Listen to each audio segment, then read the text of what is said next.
Hello and welcome to the SuperShow podcast, episode number 93. I'm your host for this week, Jamie, and joining me, I'm very glad to be able to say I've got, in the immortal words of our good friend Steph Murphy, a couple of players. Two of the most elite level players you'll ever meet in your life, the hardest of the hardcore. First up, Chris, looking a little bit disheveled, but all the same, kind of slightly ready to podcast. Is that a befitting description? Dude, in any moment of any day, I'm fucking ready. You shove a microphone in front of my face, I'm fucking there. But yes, I am looking disheveled. I need a bit of a trim. Thank you for pointing it out. Hey, bro, we're all in this together. We're all in this together. We can all do with a trim. One man actually that's not looking too disheveled and is in fact complimented that undisheveled look with a cool blue hue to his webcam in true J.J. Abrams fashion. Mr. Alex Jones, welcome, sir. Hello, how you guys doing? What is the key? Because clearly Chris and I are lacking it to not looking disheveled. I need to know. It's sleep with your hair stuff still in your hair, and then the next day when you get up, it's so like shellacked that you can just style it however you want. That's what you do. To be fair, we do know that Alex Jones uses a lot of hair care products. Oh, yeah. I do. I think the problem that Chris and I are both missing out on for different reasons right now is actually the first word of your advice, which is just sleep in general. Yeah. Yeah. Bit of a commodity nowadays, a hot commodity. Sleep hygiene, very important. But you know what goes hand in hand with sleep deprivation? Is that it's talking at length about video games and all the latest, greatest video game news and gossip that we've scoured the internet for, put in a little podcast document that we share between the three of us, and then read to your ears. And that is how podcasts work, with some discussion in between. Sounds like a good plan. When are we going to start doing that? Believe it or not, Chris, we started 93 weeks ago, and someday soon, someone will notice. I'm going to mention, I am a little bit tired today because this week I've put in the work, and I think you guys will be happy to know that I've finished a game. Oh my God. Well, that's just another thing to look forward to. Yeah, exactly. We will have a catch-up section. We'll be letting you guys know what we've been playing, what we've been up to, from new releases to things that we've cleared from our backlog. And like I said, we will have the latest and greatest in gaming news, from Ubisoft's bizarre decision to delay a upcoming closed test for a recently announced video game that was going to go ahead any day now, to more controversial decisions out of Square Enix with their handling of Marvel's Avengers, and a potential name change for one of the biggest video game franchises, maybe the most recognizable name in video games of all time, depending on which country or continent you were born in. Anyway, I will take this opportunity to remind you that the Super Show is not just a podcast that you can listen to through your ears. It's also a podcast that you can watch through your eyes, and you can do so on YouTube. And if you're over there now, maybe leave a like or leave a comment. We do read all the comments. We pick out our comments of the week. We'll get to one of those later on. And if you'd like to engage with us, I think that's the word, on social media, the name you're looking for is @SuperShowPod. That's the name on Twitter. It's probably the name on everything else. A little bit of searching, you'll find everything you're looking for. And if you want to listen to us, I was going to say accoutrement of podcasting platform. That doesn't make sense. I'm replacing too many English words with French words today. I like it. I like a bit of the old French. Do you know why I'm doing it? It's because earlier today I looked up what RSVP meant for the first time in my life. Réservé, s'il vous plaît. Exactly. Was it? Do it again. Réservé, s'il vous plaît. It was something like that. Basically, I was trying to figure out if, when you're RSVPing to something, do you reply saying, I'm RSVPing? But turns out, if you translate the French, that's not what you do. Because the French translation literally means please respond. Yeah, respondez, s'il vous plaît. And s'il vous plaît is like please. So please respond. Yeah. So what you're doing is you just got to say, oui. Yes. Oui. And this is when... No. And that's what I did. You have to do it like that. You can't sleep here. I feel like that would be a strange thing to do to respond to my cousin's wedding invitation, but yeah, we did invite Jamie. He just said, no, you can't sleep here, in French. Anyway, that's probably going to be the only French lesson for today. I say probably because I can't guarantee it. In fact, here's another one. SBVP subscribe, s'il vous plaît. It means subscribe, please, if you're on a platform that lets you do so. I don't know if podcasts and platforms let you subscribe. The way you find out would be going over to Spotify, iTunes, Google Podcasts, any of those cool places, checking us out on there, rating us 5 stars. And if you would like a quasi-live experience, if you want the rush of listening to an unfiltered yet somehow pre-recorded version of this podcast, you can do so on paisleyradio.com. That is broadcast on Thursdays at 10 p.m. And if you miss it, it's repeated on Mondays. That link, once again, paisleyradio.com. Shout out to the Paisley Radio fam, and shout out also to you two for being here. How about we jump straight into some news, and I can get your guys' opinions, which is why you've stayed up this late on a Thursday evening. Jump in it. I jump. What is it, Jonesy? I jump in it. I jump in it. I jump in. We needed the voice, really. It's the accent that makes it. You know, one thing you're not going to be jumping into? The closed test for the upcoming free-to-play shooter Ghost Recon Frontline. If anyone out there listening is getting a weird kind of sense of very recent deja vu, that's because we talked about this game last week when it had just fucking been revealed. Was it last week or the week before? You know what? Time is a flat circle, Chris. I don't know if you've heard. So technically, last week, the week before, and this week are all happening simultaneously, depending on your interpretation of the flux capacitor. Right. And I guess how much cocaine you've snorted recently. So a lot. Depends how much cocaine there is in Mountain Dew, all Dew, no sugar, which is what I'm drinking right now. That's actually what it's. I was expecting it to be like diet, but it's actually called Mountain Dew, all Dew, no sugar. This is how filth this is. I've gone for a full fat beverage. My God. How old are you? 11? How much sugar is in this?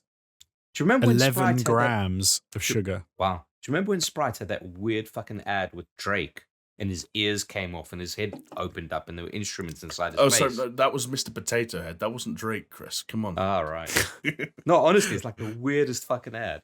That does sound odd. I don't remember that. No. I had to make a video for someone the other day, and there was an advert in it, and it's annoying me because now I can't remember what product it was actually for. I think it was Mentos or something weird like that. And the gimmick of the ad was that whenever he consumed this product, his nipples would go incredibly long. And he walks around with these like 9-inch long nipples, and he would it was like Mentos chewing gum or something. Yeah, and he would do stuff like people would throw rings on them like it was a carnival game, and he would like scratch a record like he was a DJ using these really long nipples. Who came up? What nutter was in a meeting, and they were like, "Well, the treatment we've got for this video is you've got these really long nipples," and someone went, "I bloody love it. That's exactly what I want." Yeah, well, this is the thing. Like, I've worked with enough advertising agencies to know that these kinds of ideas go out there all the time. But yeah, it's the other side of the table who in their mind says, that's a good idea for our product. Yeah. And it's actually an appropriate line of conversation as well, because when it comes to suits who have no ideas what their consumers actually want, I don't know whether it was 2 or 3 weeks ago, but essentially Ghost Recon Frontline was announced extremely recently, and it was a first-person shooter competitive squad-based game set in the Tom Clancy's Ghost Recon universe that they didn't ever outright call a battle royale, but it was clear that there were large battle royale inspirations. Pretty battle royale. Yeah, high player counts and all the rest. Yeah, because they had multiple modes, right? And one of them was 100 and... What did they say? It's like 103 or something. Some arbitrary large number. Was it not 106? I don't know why I have 106. I'm gonna double check it. Either it was some squads number. Of 3. Squads of 3. But it was still some number. It was over 100, but like a number that wasn't not that nicely rounded. But it was a weird number. Was it over 9,000? 102. 102. There you go. I think you were right, Chris. Nailed it. But that said, Chris, you've made a good point there. If we do ever get the inevitable Dragon Ball Battle Royale, I think they know what their player count needs to be in the range. Hell yeah. So it turns out this was actually a surprise to me, Chris. I think it was you that kind of painted it to me, with like just how close this product actually was to being in some players' hands, because this closed test was actually meant to happen tomorrow at the time of recording. As crazy as that is to say out loud, that was up until Ubisoft announced a last-minute delay. Now, of course, they have kind of given a statement alongside this delay, and they've confirmed that, hey, this product is still in development, and that they've said that the development team is dedicated to creating the best experience possible So, broader development and I guess the game's release is still somewhat on track. But the wording around this delay is that it has been delayed indefinitely, which, as we found out ourselves a couple of hours ago when we were discussing this before the podcast, is a very fun word to throw around when it comes to video games, because everyone's got their own version of it. I actually looked into the Twitter thing of this. I don't think it was Ubisoft that said indefinitely. From what I can tell, it was actually the articles talking about it. But they were using it in the correct terminology, like classic it's in journo defined scumbags. But Ubi said we'll let you know soon or something like that. But I could be wrong. Maybe there was another something that I missed, another statement that they put out. But I think it was more the journos that were using the. But indefinitely to me means like forever. Yeah, like.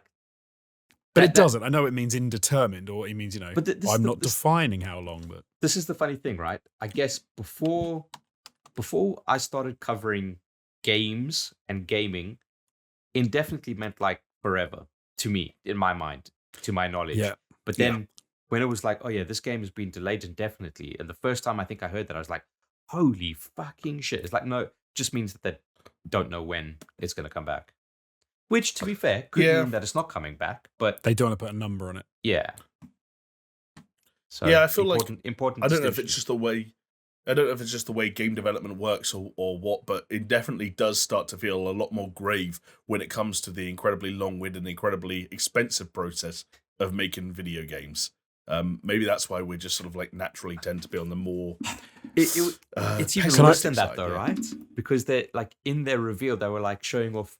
Oh, this is our fucking is a studio in where was it? Like Bucharest or? Yeah, you're right. It was somewhere in that. But it's like in that region.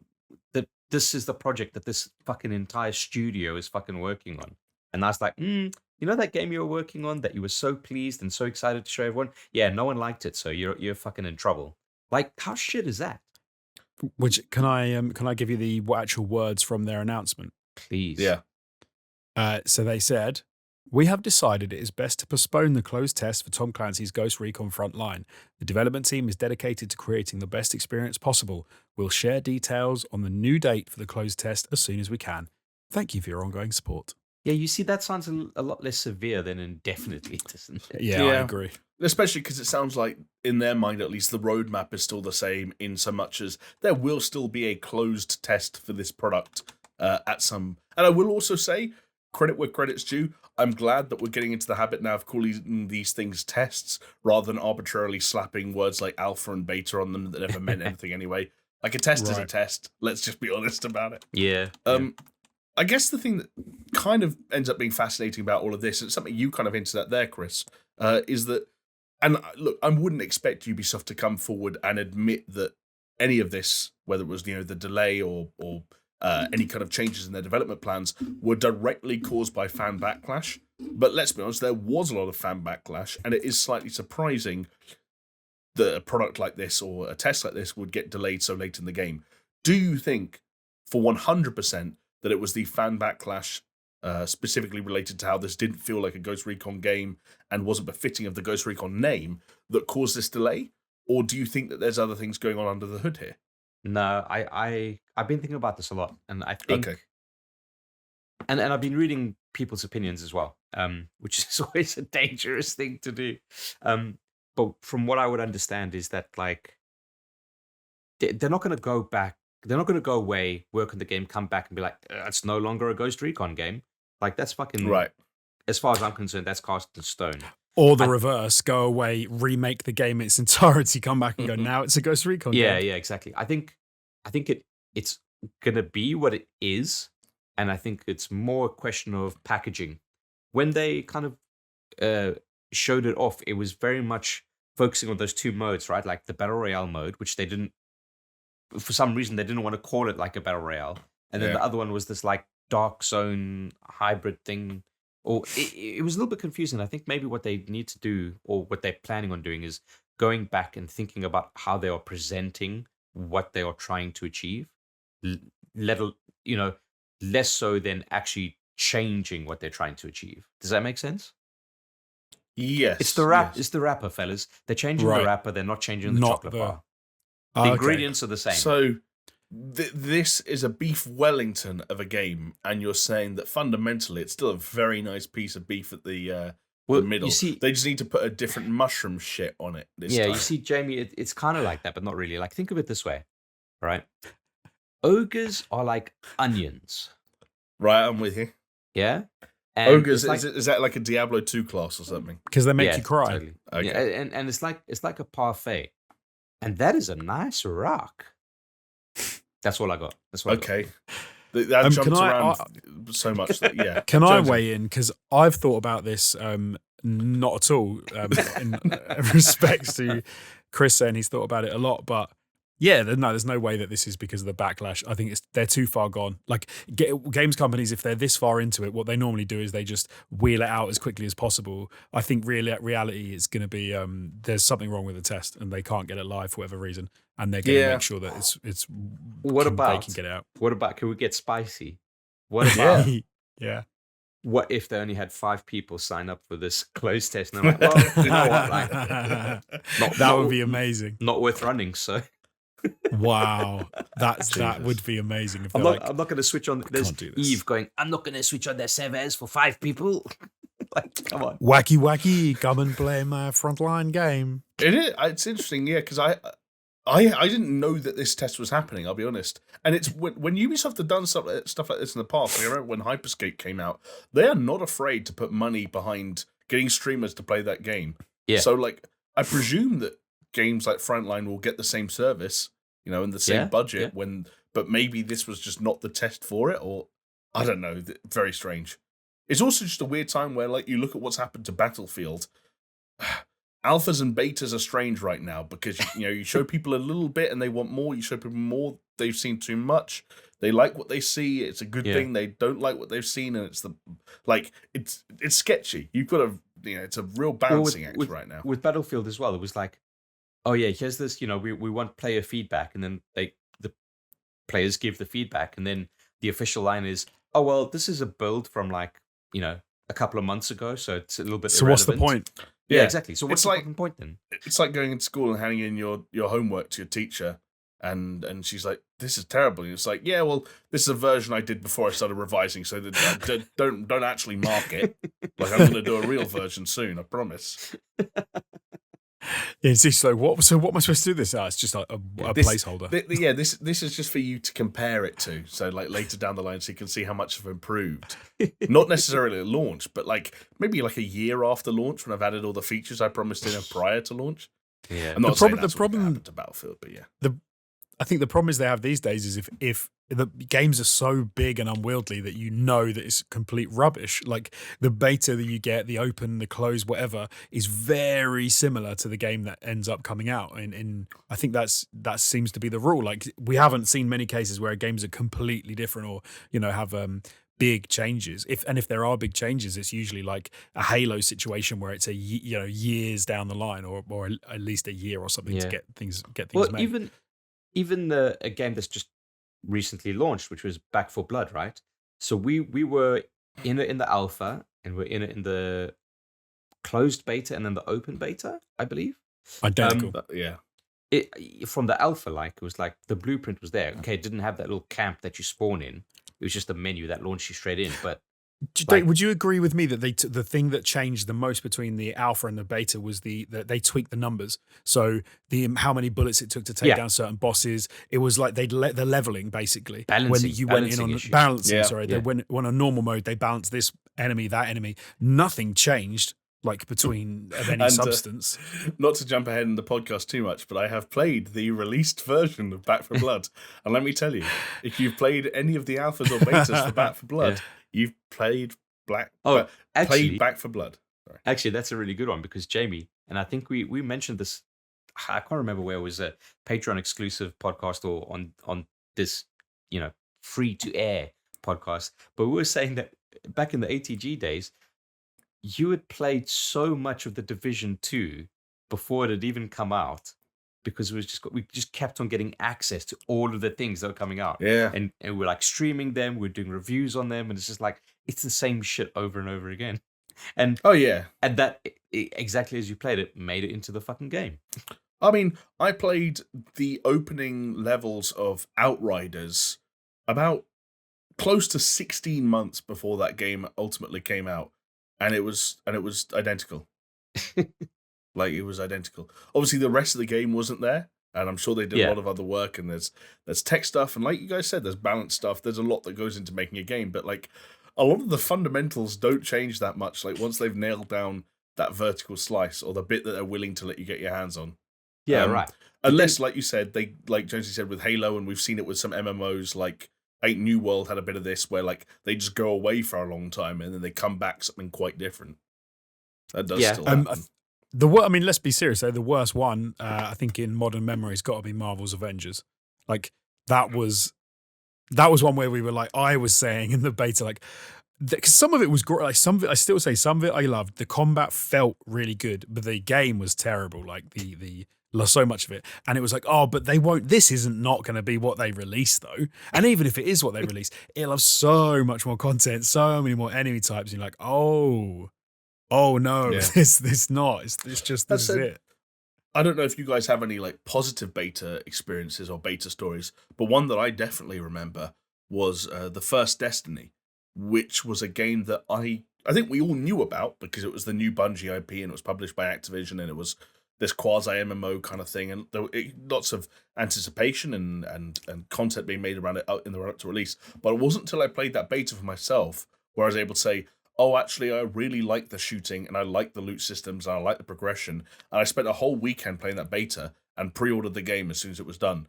And there wasn't a crazy amount of the content of the final game that was actually in that beta, but that's because there wasn't a crazy amount of content in the final game, full stop. But I remember that being a positive experience. I don't know if you guys have anything. Speaking of Back 4 Blood, I had a positive experience from the alpha onwards. Like, I knew exactly what that game was, what they were going for, and then the introduction to that card system I quite liked. Obviously, they refined it quite a lot. That's a positive experience for me. I'll tell you a not so positive experience is something that we all kind of had all together, which was Mass Effect Andromeda. Oh wow! Was that we played it early through the EA access thing? Yeah, that's and we had a good time. Yeah, it was a bit glitched in places, but I think we had largely had a good time. I went on to buy that game on PS4 all the same. I got it as well. Yeah, and Jonesy, Anthem was cool, man. I enjoyed Anthem. Jonesy and I played the Anthem beta together. I remember it. We did, and then neither of us bought that one though. Well, you did, but I mean, I played it on that fucking that famous stream where the birth of Hot Panic. I'm worried. I'm tempted to go with one that's not even out yet. So obviously, doesn't really fill the criteria. I know what you're going to say now. Yeah, you probably do. I'm going to say Riders Republic. Yeah, as in like a good experience. Yeah, good experience in the beta. Had a lot of fun with it. But then the issue, the problem with being in the position where I haven't played the actual game is, I can see that, like, I can see me playing that, having a great time with that when it comes out, but it does need more stuff in there. It needs more content. Like, it's got a lot, but and there are things that need to be smoothed out, like the making your own tracks, the making your own like download, whatever you could. Some of that stuff was a little bit sketchy and a bit, but that's stuff they can easily fix. And that is the thing they can fix between a beta and a game actually coming out, because it's just almost like debugging, I think, was the problems that they had with that. You know what they can't fix, and it's a fucking the most glaring example of it. Diablo 2 beta. Yeah, but I feel like for Resurrected, and they apparently they're still having fucking server issues and this, that, the other. They are, yeah. But I feel like, server issues aside, we ended up being somewhat in the minority in our reception to that beta. Yeah. Yeah, and I do sometimes wonder what would happen, like, if you and me just said, fuck it, and like I could include Jonesy, but I'm choosing not to. I'm sort of like opting him out of this one, a bit of a veto situation. But if Chris, you and I just bought that game, and we're like, right, let's just saddle up and like play co-op, and even if we're not having the best time, let's just keep going. Like, by about 3 hours in, we'd probably be having a blast. I think I'm glad you left me out. I think you're right, but I think by hour 6 we'd be done with it. No, because you're Chris. Again, you're forgetting the narrative of every game we ever played together. We would stop playing some point between hour 3 and hour 6, and we'd be waiting to have a second session, and that second session would never come. Yes, true. Yeah, after months and months and months and months and months of waiting, and then I would finish it with someone from the Discord. Speaking of fans and our community and the good folks who help us finish games that our real life friends don't, shall we take a little comment of the week? Hell yeah. Reminder that we find these comments underneath our videos on the YouTube channel, so if you'd like to potentially write a comment of the week of your own, head over to our YouTube channel, SuperShow Podcast, and get typing. This one, though, comes in from Valdemar Martinez Jr., who says, Chris, I think I understand how you feel about Asmongold, where you don't like him, but respect what he does and the like, because I feel the same way about Jason Schreier. I don't know what it is, but I don't really like him, but respect his work and what he does. Chris, thoughts? Yeah, it's interesting, isn't it? Because I think, like, I can definitely understand why people don't like Jason Schreier, but can respect his work, because he does seem to be a man of kind of, a principled journalist. Sure. But at the same time, there is something that I can find to be quite grating about him. Like, if you listen to his Triple Click podcast, like, there's always this thing with journalists, especially, where you read their articles and you have a clear idea of what they are, who they are, what they sound like, what they look like. And then you watch them and you listen to them and you're like, that's not what I was expecting at all. His voice. I think, it's grating, But with Asmongold, it's very much a case of like, I mean, I don't play MMO games, right? So there's that disconnect automatically. But then also, like, to be so devoted to an MMO to the level that he is, or MMO genre in general, and just the fact that, like, the guy's like, I don't know, the part I respect about him is he's still pretty humble about shit. Like, he's got all this money, but he doesn't spend it, and he's like still streaming with like a really shitty camera, really shitty lights, and his room is all fucking messy. But then on the other side of it, the part that I don't like is like, yeah, his room is fucking messy and it looks like a fucking hoarder, and it doesn't look like he showered in like 6 weeks. Like, oh, and but then when he talks about topics and he, I think his way of thinking of things, not always correct, but I think his way of looking at things is quite similar to the way that I look at things, or at least I'd like to think so. So yeah, it's this like back and forth, isn't it? Yeah. It's interesting. Jonesy, is there any? I mean, within the games industry, it might be quite hard to pick because I don't know, you kind of limits who you've got to choose from. But there are any figures that stand out to you when you hear about that idea of someone that you perhaps respect their work or what they do or where their opinions come from, but you just kind of don't. Something about them annoys you, or like. Not like personally, not really, but I would. People that jump to mind, someone like Neil Druckmann or someone like that, where I think you can have a look at. Yeah. You might complain about their games, and you might say, I don't like what they do, I don't like what they've done, da da da da da. But I would, if someone said, and I don't even respect what they do or how they do it, I'd find that bizarre. Like, because you can absolutely dislike a game, you can dislike a developer, you can dislike a publisher, whatever. But as long as you can see that they're doing something that they believe in and they are into and they care about, totally. I find that hard to kind of get my head around. Like, it's that idea of just because you don't agree with somebody, it doesn't mean you can't respect the art, respect the work. I think like Jason Schreier, I mean, I think you even said it with journalists. It's an interesting one because some of the time a journalist is going to say things you don't want to hear about an industry or about a game or about whatever, but and you can not like it and you can say you don't like it, but then as long as you respect the fact that they've got a job to do, like you'd surely have less respect for a journalist, for example, if they didn't do their job because they were a fanboy or whatever into something. I think streamers are a little bit different because I think, I suppose because it's more like an entertainment thing. They might be playing a character. Like I like Boogie. I don't really watch him, but I don't think you have to respect Francis, the character, because he's doing a character. Like, no, it's just, if you don't like it, you don't like it. God, what's happened to Boogie? Is he still making content? Yeah, that's a name I hadn't heard for a while.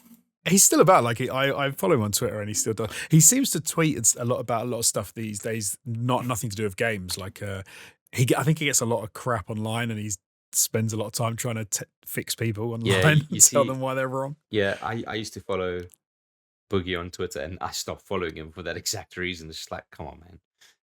I think the last thing I saw was people were having a go at him because they said he put a load of weight back on, and then he was then arguing with them saying he hadn't put a load of weight back on, and he was then taking pictures of himself to show how much and it was weird. Yeah, he's too into. He needs to leave those people alone. Like he uploaded a video 4 weeks ago that's just called 400 pounds. I need your help.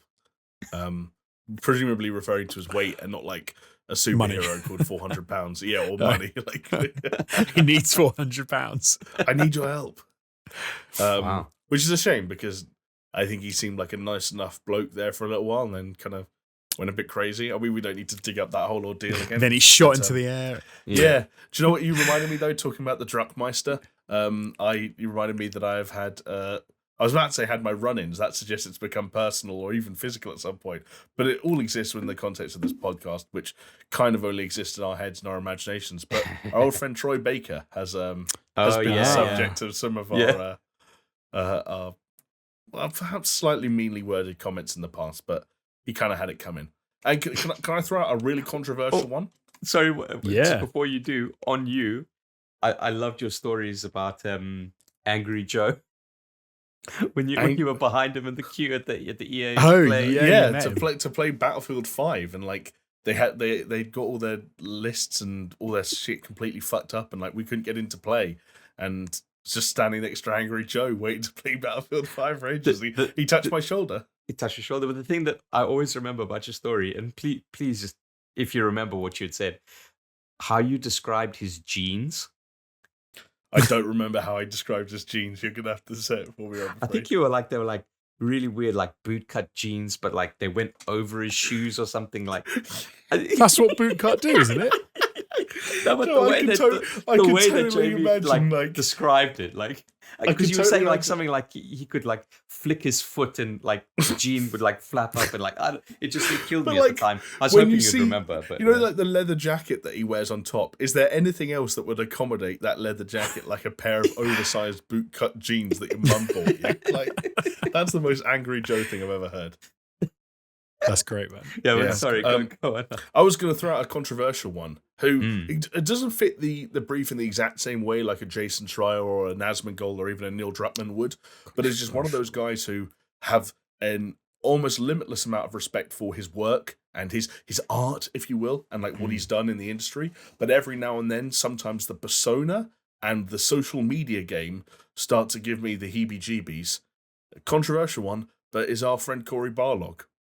Where every now and then I just see a couple of tweets and I'm just like, fucking, okay, like, just shut up. Like, can I take your Corey Barlog and put in a mirror and say, Alana Pierce? Sure, like I guess the same thing. Oh, like, come on, man! I think sometimes it comes with the territory. Like they almost like I'm not going to call it like virtue signaling, but like there's a lot of like weird tweets that come out of that camp where I'm just like, just like get on with your life. I feel like Alana Pierce is the opposite to Corey Barlog. Like I get why you say Corey Barlog because it's like he's a guy who works in games who doesn't need to do the social media thing, who's chosen to do the social media thing and has kind of become a personality. Whereas it feels more like Alana Pierce became Alana Pierce because of the social media thing and like being working in journalism and stuff, and then she's utilized the platform to develop in the industry. Do you see what I mean? They're almost like a reverse. Yeah, but that's why I said it's a mirror because it's not. Oh, okay. Fair enough. But Corey is weird with some of the stuff he puts out, and you're like, it's like my mum. It's like my mum tweeting. That's what it reminds me of. If she tweeted stuff out. You know how your mum tells you to deal with bullies? That's how Corey Barlow tweets. Right. And he does it in fights. He does it on fights that have nothing to do with him. Like you'll be on like some tweet will go viral at some like disgusting like racist hate-filled stuff, and like the top reply will be like Corey Barlow was saying sticks and stones may break my bones, but words will never. It's like, bro, you don't have to God of War. Like, stop saying shit like that. It's like if you're a celeb, I know he's not like just a celeb, but if you're a celeb, you don't need to say anything. You already doing you by without any of that shit. Yeah, no, just but you don't some need to people, join in. Some people feel the weight of their responsibility that Jonesy, they feel they need That's to say so something. why it's man? 2021, Jonesy. If you're a celebrity and you don't say something, it means you're okay with it. Come on now. But then think about what all the celebs are okay with. Think about all the shit they never talk about that they must be fine with around the world, like slavery, like death, genocide that they never touch on. For as long as the Gen Z tweeters are okay with it too, then you're not going to get cancelled, and no one's going to create a fuss. So like, you just have to be on a par with them. Yeah, like, you can still work for Disney, so you know. Yeah. Imagine if someone said to you like, "I'm not okay with this. That's why I tweeted about it," and you literally had a list of all the bad shit that's gone on in the world, and you're like, "So you're cool with all of this?" And they're like, "Yes, yes, I'm fine." That happened recently with Ben and Jerry's. They what was this? Ben they and were Jerry's? interviewed by what's that? Are they not dead? No, they were interviewed by like Axios or whatever, and they were asked about their boycott of Palestine. Well, it wasn't Palestine. Right. It was more like the Palestinian occupation and Israel. You're there to boycott Israel. Yeah, and they're like, okay, but so you're doing it on like ethical grounds, and to be fair, they're a company that have a long history of like standing up for ethics. But then they're saying, okay, but why are you selling your ice cream in red states like Texas, where there's these like anti-abortion laws and blah blah blah blah blah, and they couldn't really give an answer because they thought they were just there to talk about like them not selling in Israel or whatever. I might be wrong, but is that whataboutism or whatever they call it, where you kind of like deflect from someone doing a good thing to say, yeah, but what about this? Yeah, pretty much. But that's what. Or is that something different? I've never. No, but that's basically what Jonesy's saying though. It's like, so celeb will say like, oh, I like fucking Coney 2012. No, this has got to stop. Okay, but what about like the fucking dolphin massacre in Japan? Oh yeah, I'll get onto that next week. Like, I feel like I just donated to Cancer Research UK, and they go, oh, well, it sounds like you're fine with world hunger then. But I was just pointing to the idea that if a celeb talks about things they care about, then you're like, well, if they don't talk about it, they don't care about it, which is obviously bullshit. They just don't know about most of it. But I think the difference maybe it's not whataboutism in the Ben and Jerry's case, because Ben and Jerry's could boycott, like they've boycotted Israel already. Yeah. So then if they then say, well, yeah, we boycott Israel, if you then say, oh, you boycotting this place, and they go like, what? So do you know what I mean? I think whataboutism would be more like if someone said to them, why don't you boycott Israel because they're doing this? And then they said, well, if we're going to do that, why don't we do, I think that's more like derailing the conversation. Right. Because they've already made, like a never-ending dominoes effect of like, we're just going to boycott the world. Yeah. There's so many fucking things going on all the time, like fucking hell. Like genuinely, if you were going to do like get that political as a company, then surely like you are basically saying if you're not boycotting something, you're okay with it. Like that's a very dangerous area to get into if you're a company. Yeah, so, that's when you just have to have a section on your website saying boycotts and just list all the things like you said, like just list them out. We are the most successful company in existence. We don't sell any products because we boycott everyone. Yeah, exactly.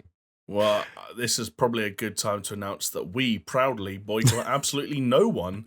And not only does that apply to our YouTube and our audio version on podcasting platforms, but it also applies to our Patreon, which is where you can go to pledge a little bit every month to support us as we endeavor to continue delivering you hot, new, fresh podcasts every week, and also a few extra little surprises of bonus content along the way.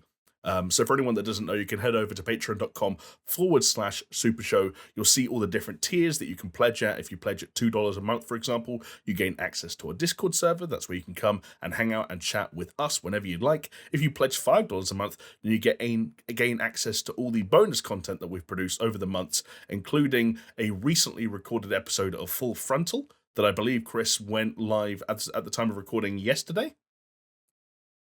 Is that right? Or earlier today? Today. Yeah.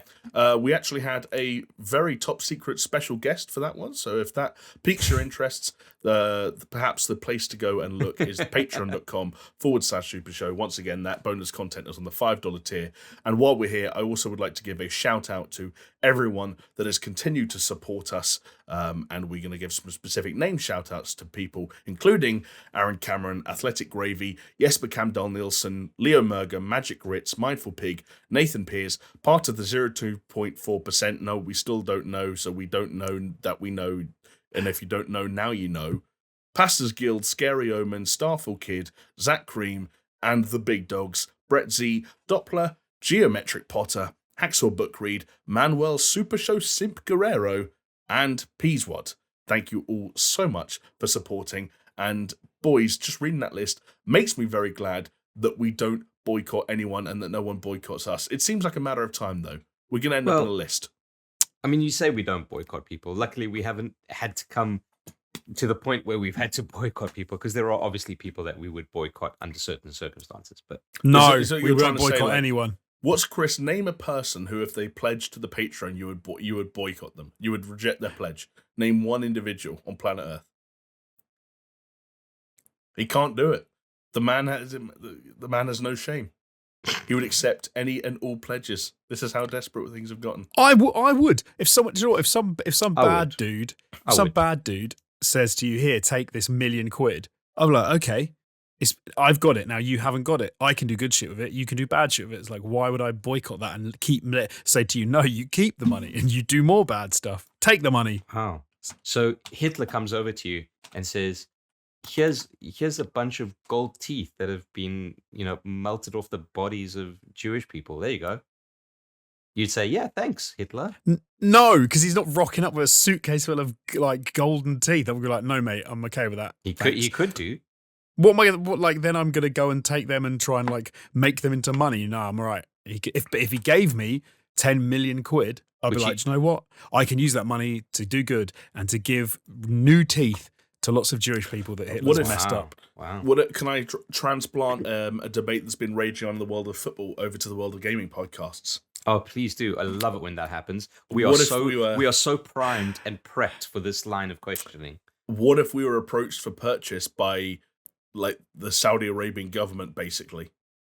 And it's like they're Newcastle? rich. Yeah, Newcastle United. I don't know enough about politics of like Middle Eastern countries, but okay, I'm assuming the idea is that Saudi Arabian government are bad dudes. But yeah, that's different. But that's different because that's not if someone gives you money and you take it, you don't owe them anything. Like you could do the opposite to what they want you to do with the money, right? Like with Hitler gave you loads of money, you could fight Hitler with the money. Oh, I see. I like it. If Saudi Arabian government buy you, then they own you, and then they can make you do what they want, and then you just become a puppet for them. So I probably if that's the thing, I wouldn't. We would not sell. That's a very good distinction, Alex Jones. Thank you. I like it. Having said that, if any oil sheiks want to partake in some SuperShow, yeah, I might be okay with it. Always nice to figure out the solutions to problems we're never going to have. Here's a question. Genuine question. Okay. At last.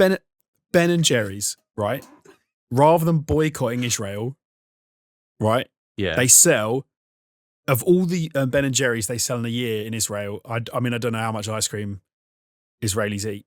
I've got no idea. Well, let's say it's a lot. It's a hot country. I'll Google it for you. Let's say it's $10 million worth of ice cream. Do you know what they do? They take that figure, they double it, $20 million, and then they go to Palestine and they use that money to do good there. Like that is such a better way of doing things. But they never stop selling it to Israelis. No, they take the money. They say we sold $10 million worth of ice cream in Israel. We're doubling that. We're making it 20 million, and we're putting that money onto people who need it. The average Israeli eats about 10 litres of ice cream a year, which is about half of the USA. I don't know what that adds to. Me either. No idea. You're trying to make. But 10 litres of ice. I eat about a teaspoon of ice cream a year, I think. I don't eat ice cream ever. Like, who are these people eating 10 litres of ice cream? Can you guys guess which country eats the highest amount of ice cream per capita every year? Italy. It's not Italy. Oh, no. It's a great shout. Oh, I don't think you'll get it because there's nothing really that connects them to ice cream. Iceland. No, but you're thinking like it is small. Small but relevant. That's probably the worst description of this country. Small but relevant. Ignore that. There are loads of small but relevant countries. The only thing I'm thinking, it doesn't work, right? Because I was thinking at one stage, like, India because of the population. But then again, population has no bearing on how much an average person has. So I guess like if you were to look at it like the average size of the average person, not necessarily in like obesity terms, because that would obviously be the United States. But in terms of like naturally big people, if they were more prone to eat ice cream, then this might help. So is it the Danish country? But are you The both Dutch. spoke at the same time? It's not the Dutch, no. Danish? No. Not it's Holland? Not European. They're not European. Oh. Not European. Size of people. Fiji. Big people. Chris is the closest so far. But Philippines. More mainstream, more mainland. Thailand. No, less Asian. Fiji. Hawaii. No, less like. I'm sure they're an island you've now. got- No, So, it's not Australia. It's neighbour. New Zealand. There you go. That was so painful. Yeah, it was pretty painful. I think you guys, to be fair, I think you guys should have got it immediately when I said small but relevant. Yeah, because fuck it. I was also trying to think of like a joke of like, do they just make loads of ice cream with lamb's milk out there or something like that? But like, I don't know. That's Probably not a thing. What's weird about that to me is New Zealand famously has similar climate to the UK, doesn't it? Oh, in which question. case, I don't know. In which case, why are you Kiwis? Why are you eating so much ice cream? It's not warm enough. I know a couple of New Zealanders. I'm going to ask them why they eat so much But ice then cream. this is the thing. I think ice lolly consumption has a correlation to weather, but I think ice cream consumption, especially in Ben and Jerry's form, doesn't have as much of a weather correlation as you might have thought. Oh, I see what you mean. Yeah, because you think of like Right. ice cream shops, like, hey, it's hot, let's go grab an ice cream, or go to That's the corner only shop time I and- eat ice cream. Yeah. But this is more like probably, you go to the Tub. supermarket, you buy a tub, and Just go to town. A big Maori dude just fucking shoveling it in. Ice cream accounts for $1 of every $44 spent on food by New Zealand households. What? No, that's No. so much ice cream. That's just because ice cream's really expensive there. Yeah, maybe. How much do they eat, Jamie? How much does it tell you how many litres of ice cream they eat? in New Zealand? So there's two different ones. World Atlas reports it as 28 litres per year, whereas nzicecream.org reports it as 23 litres per year. Whichever way you cut it, they are amongst, if not the highest eaters. So you're talking 2 litres of ice cream each a month. I mean, yeah. Like if you took 24 to be like in the middle, 2 litres each per month. What? That's so much Which, ice like, cream. when you include when that includes fucking babies, then yeah. So hold on, because that kind of means, so Ben and Jerry's tubs come in like 500 mils, right? So you're talking about like one of those Ben and Jerry tubs a week Per person. Per that is insane. Like Jamie said, baby's just there eating Shoveling it in. And you know what you get out of it? Journalomu. So clearly they're doing something good. And low COVID numbers. The nzicecream.org suggests that it is partly helped by, first of all, the fact that New Zealanders apparently love dairy products in general, as well as ice cream. That the ice cream market is very innovative and extremely competitive for its size. And they state here, there's no figures to back this up, but they say that ice cream has always been very affordable in the country, with ice cream prices over the 3 decades to 2010. Do you know what their most popular flavour is? Thing. But that is also good. Like Ben and Jerry's is expensive here, probably more expensive than it should be, right? So yeah, it is expensive. But do you know what the most popular flavour in New Zealand is of ice cream? It's crack flavour. Wow. They're all They have a addicted. crack They're all problem addicted. in- They're they all have a addicted. crack problem.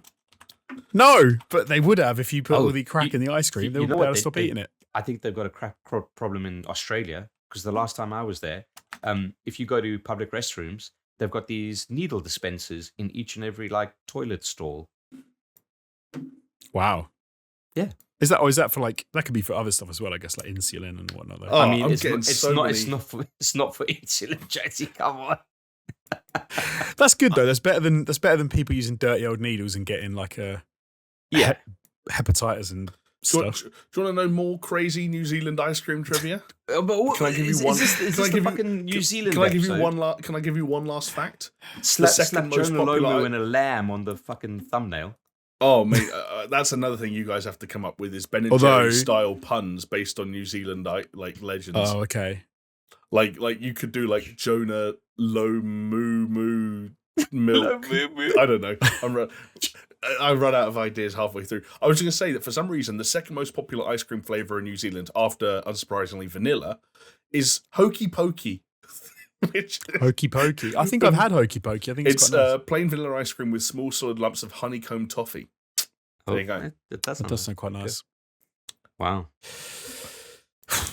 I'm not moving on. I know you're waiting for me to start talking about the next game related. Oh, can we we're pivoting. We can roll this back. We can roll this back. It was between ice cream in New Zealand and Squid Game. One or two directions for the podcast to pivot, and we've chosen. Okay.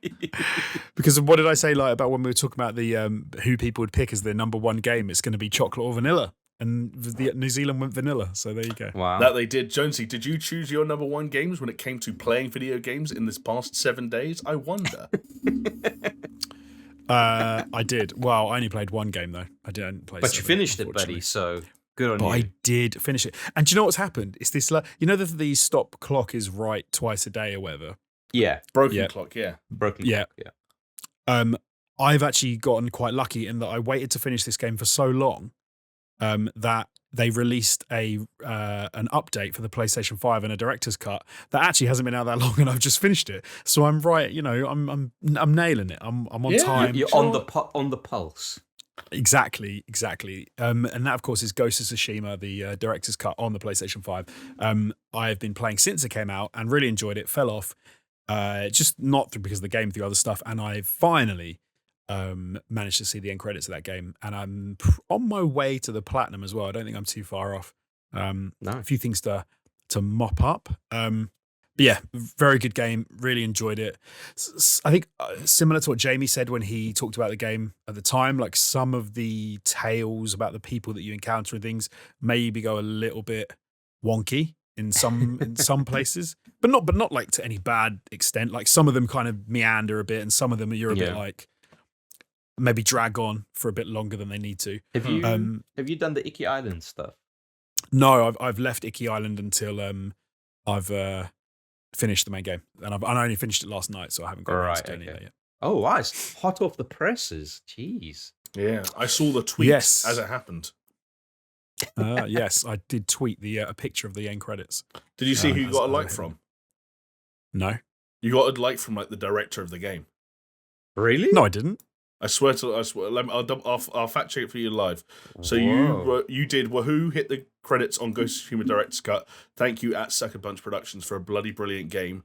One of the likes was from Brian of Tsushima, aka Brian Fleming, co-founder of Sucker Punch Productions. What? I didn't even realise that. That's amazing. Do you know why I didn't realise that? Jonesy getting some clout. Do you know why I didn't realise that? Because of idiots talking about SUVs were taking up my stupid having a go at me and whatever. Oh, that's cool, man. I like that. Has that made your internet night now? All your SUV arguments can be put to one side because Brian Fleming, the co-founder of Sucker Punch, acknowledged. No, man. That's cool. No, it's because I genuinely like it when people who make games are really good see that you appreciate their stuff, and obviously they do see that a lot. But no, I'm glad that he saw that because it was a very good game. Thoroughly enjoyed it. And I'm keen to do the platinum. Looking forward to doing the Ikishima Island stuff. Yeah, and hey, for anyone out there saying, "Hey, Brian Fleming's just a serial liker," 24 hours on, he hasn't liked anything else. So clearly, something special about our own Mr. Jones. What were you going to say? Oh God, what was I going to say? I know it was a long time ago. He's starstruck now, so you know. I'm starstruck. Yeah. That's my second biggest like of all time behind Rosario Dawson. So there we go. Those are two pretty good likes. I don't think I've got any celebrity likes. You do. By proxy, you've got celebrity likes. You got Alana Pierce. Oh yeah, but not okay. So that was on Instagram on an account that's not mine. So yeah, I got Swery. Swery's a good one. Swery's a good one. I'm jealous of that. Swery's a cool one because that's cult, baby. Hell yeah. Yeah. Jonesy, did we buy you enough time to remember what you were trying to say? Oh, I was just going to mention about Ghost, that it does a good job of pulling on some of the heartstrings as well. It's got this story is not just one note hack and slash. It does actually have quite a it's a little bit of an emotional roller coaster at points, and it does give you a cool choice. I don't know. I'm always torn in games where you can talk about endings and things, but We need to set a press. We need to say this is how we deal with it. Do you know what? I won't, because the PlayStation 5 version's only been out for a little while, and so I won't say it just in case people were waiting for that. You need to give it a time frame. You need to say so. Yeah. When I was in university, it was the Spider-Man 3 effect, I believe, and it was no one around the campus was allowed to speak about it until Spider-Man 2. No one was allowed to speak about it until X amount of time had passed. That does make sense. On campus, but hang on though, I get that it makes sense in terms of like setting a precedent for how much time has to pass before it's fair game. But Spider-Man 2 is like, so now that we're finally allowed to talk about it, how crazy was it that Spider-Man beat the bad guy? Maybe it wasn't and won. Or was like Spider-Man survived. Dr. Octopus failed. Yeah. No, no, you know what? I think I'm getting confused. It was, and you know that Mary Jane chick? She fell for him. Who saw that coming? And she lived too. And you know what? I knew there was something weird about James Franco's character. I knew he was up to something. You know, it might have been the Matrix films. Now that I'm thinking, that makes makes a lot more sense. Yeah, fair enough. I take it all back. But it might have been both of them because I think from like that was like, hey, any big film, that there's this like plus, you know, and plus even taking the piss out of Spider-Man 2 specifically for being what would have you can reduce down to a formulaic plot. Yeah, there would still have been elements you wouldn't have wanted discussed around you at the time, right? Absolutely. But especially if you're like at a film school, like I was, it was very much a case of like you just fucking love film and you don't want shit spoiled, you know. Regardless of whether you could divine it from fucking throwing the bones or not, you know. Yeah. Yes. Safe to say, and I won't say on the pod, but there is something that I will have to ask Jamie after the pod if which way he went. Oh. You can guess which way I went. I don't. I don't take shit, Jonesy. I can guess, but it's a good it's a good game when it had me thinking what would Jin do. I thought you were about to say Jesus. What would Jesus do? No, what would Jin do? Like, if I want to be true to the arc of that character and to who that character is, and how I want to finish out the story, like which way I'm going to go. Yeah, and I didn't see it coming. I've got to admit. That's good. It's good. Yeah, it was cool. I really liked it. I'm glad you liked it. Yeah, no, we should definitely circle back on that discussion. Spoiler cast on the Patreon. Who knows? Maybe. Do it. I'd have to. I'm never going to catch up, so you guys have got to do it. Well, I think I'd have to watch a YouTube video to get me back up to speed because that game, for me, came out over a year ago. But, what can I say? I waited and I only just finished it in a week when they're playing. You savored it, Jonesy. You know, I savored it. But that's the thing, right? With games, like if a game comes out at the wrong time for you, you could completely sleep on it. Regardless of how long or short it is, or whatever. But if it comes out at the right time, it could be like a fucking 60-hour epic. But it comes out at the right time, you're like, you know what, I'm going to fucking smash this. And you can. Like Last of Us Part 2, man. Last of Us Part 2, I think I finished in 3 weeks. And that's like unheard of for me with a 25-hour game or whatever that game was. Yeah. Yeah. And it's like games are just going to keep getting better the longer we wait. Like, there's never going to be... the feeling of having to be a part of the zeitgeist for a game is going to diminish more and more and more over time as we continue to get used to whether it's director's cuts, whether it's games being supported with patches and updates. Like, you didn't just play Ghost of Tsushima over a year after I did. You also played it at a higher resolution, at a higher frame rate with more features than I did. Yeah. And, you know, that's the name of the game thus far. Chris, one game that seems to be inundated with better resolutions, better frame rates, and new features is possibly the single most evolving, single most astounding example of game design and iterative game design on planet Earth. And that's Dota. What's new in the world? What's new in the world in the king of MOBAs? Oh, I'm so glad you asked, Jamie, because I've been watching a lot of the Dota International Championship being held in... It's back, baby. It's back, baby, being held in Bucharest. With no live audience, am I right? No live audience, yeah. There's a point where they said, yeah, they'll have a live audience. They sold tickets, and then they cancelled it. And they were like a week before the event, they're like... And they didn't even refund the tickets. No, they refunded the tickets, but like, you got to feel for the people that bought flights and hotels because they're not getting their money back. Yeah, that's always a risk, right? But yeah, like, oh man, the international, like... Like, I wouldn't say I'm like a massive esports, you know, connoisseur. I'm an enjoyer of esports for sure when it comes to the games that I like. But something about the international is just like the flashiest plays, the fucking 900 IQ moves and all that shit that just kind of like, whenever the international comes up, I don't play Dota. But then as soon as it's done, it's like I have a spike in my Dota play. It's just like, that's the only thing I want to do because it just gets so fucking hype, man. So fucking hype. And yeah, there was no Dota last year because of COVID. So they've kind of, last year's one is taking place this year with the prize pool that was like 43 million or something. Wow. Yeah, it's those prize pools are on another level. Yeah, it's mad, dude. Like you could come last in that tournament, and I think you get like $100,000 or something. That's wicked. Like it's mad. It's like literally you could just to qualify, you've made that money. But yeah, it's been an interesting one, right? Because so a few things that I want to touch on, which like I know you guys aren't all that interested in Dota, and that's fine, but there are some very interesting storylines. The 2-time world champion OG, which is the team that I support, they had a very rocky start to even qualify for these games. There was a chance that, like, if they had lost one game that they won to get at the qualifications, they would have been out. Like, that's how bad it was for them to get there. And they've just been relegated down to lower bracket. So now it's like they got a lot more matches to go before they get to the grand finals. Okay. So as a fan of OG, it's kind of like, it's a tough time, but it's also an exciting time because there's a lot of underdog, baby. Yeah, big time. And OG perform best when they're the underdogs. They won it once as big underdogs, right? Twice. Because they won it once as big underdogs because they had like a roster change a month before. That's the one I remember. Yeah, that was like a fucking Cinderella story and a half. The second time they were underdogs because when they won the first time, it was very much a case of people not giving them the credit that they were probably due and saying like there was, you know, it was luck, there was a fluke, there was this, that, the other, blah, blah, blah.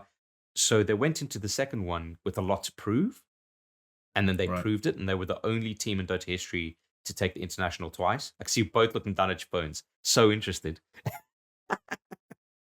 And sorry, it just went off. I was just checking, making sure it wasn't anything that I need to worry about. It's not. It went off because I texted him. When's this guy just wow, thanks. Don't ask me then, you dickhead. No, I'm joking. And then for this one, they're going into it almost as like the first two. They didn't go in with like a lot of expectation. Even the second time around when they won it, they were like, "These guys aren't going to win it." And now it's like, "Oh, are they going to win it for the third time?" So it's a different kind of perspective, and especially now that they've gone down to the lower bracket, it's probably going to suit them better. But the other thing that's really interesting about it is because this. I had quite. Sorry, you and it made me think of it. Can you bet on them? Yeah. Is there a thing in esports where you can bet on? Oh, international gambling. Betting on. Is it? I'm assuming. Yeah, I've never actually. Esports is fucking massive. What are you talking about? Oh, okay. I literally had no idea. I'm not really a gambler. I was like, because I was thinking, you must be able to. And if you're an underdog and if they've won before, anything, right? Like. Oh, I suppose so. But is it like a big thing? Is it like a big deal? Yeah, it is kind of a big deal. Interesting. But the other thing and this is an interesting thing for you guys. So on Twitch, they've got this overlay, which is like pre-installed. So if you watch a match on Twitch, it's got all of these tooltips. So almost as if you were in the game client yourself, where you could hover over a character or a hero, and it'll show you the skills and give you all the stats that you need as if you're in the game. That's the one cool thing. The other cool thing is because it's kind of cool, but also really fucking lame, but you kind of get into it. Because there's no crowd, but they are playing on stage. They've got this thing on Twitch where you can click on the banner of the team and it'll make a crowd noise, right? Not just for you, but for everyone. And it's more a case of like, however many people press this fucking button and start spamming it, the louder the crowd fucking goes absolutely apeshit wild. It's so funny. It's so funny. I low-key love that. I think that's wicked. You know what, that is a more like kind of true to fans way of like generating crowd noise rather than just like generic playback of any old shite, right? Yeah. It's representative of who's watching and how many people are supporting each side. But it's also quite funny when like no one gives a shit about using it. there's been like a massive play and it's just fucking silent. And then like something stupid happens, and then just fucking the crowd goes, ah! Yeah. Hold on. So I don't believe that there's not someone sitting there with a button just so that they, if in case it is just silent, that they can add in some. Yeah, like, maybe they would. Give me some crowd. Give me some of the like that fake, like what do we call it? Canned laughter. Canned laughter. Yeah, because they're just like, well, this isn't funny, but we better laugh. Yeah. It is kind of fascinating. But yeah, I've been really enjoying it. The grand final is happening this weekend, so this weekend, I was going to ask. Yeah, fingers crossed for OG. Yeah, bullshit. You were gonna ask. No, I genuinely. My next question was what the timeline was, because I can never remember how long these processes. Like, just, some international tournaments and other sports last weeks sometimes. Yeah, no, it's it's 2 weeks. I think we had last week Thursday or Wednesday was the start of brackets, and then the pool, and then now we're into main event, which is like main stage event, so upper bracket and lower brackets, and then culminating on the weekend for the finals. Here's the other question then. Yeah, obviously not just this year, but like let's say last year and a few other elements. Let's say if your life had been consistent from mid 2019 through to now. When I say consistent, I mean work, I mean COVID, I mean everything. Yeah. Because I know a lot of the times it's, deep in the jungles of Asia and whatnot. Would you, is it you said in Bucharest, right? Yeah. Would you have gone? Yeah, 100%. I even looked into going this time around. Wow. And I saw that I would have probably needed about £500 so when they release tickets, usually they sell out really quick, but I think because of the whole COVID thing, they didn't sell out like immediately, like split second kind of thing. And I did actually have tickets in my basket, but then I just kind of like chickened out. And God, Chris, if you'd bought everything you'd had in your basket in the last 12 months, you'd be a very happy man. Yeah, but then again, maybe I wouldn't, because in the case of the Dota tickets, I would have fucking lost a lot of money.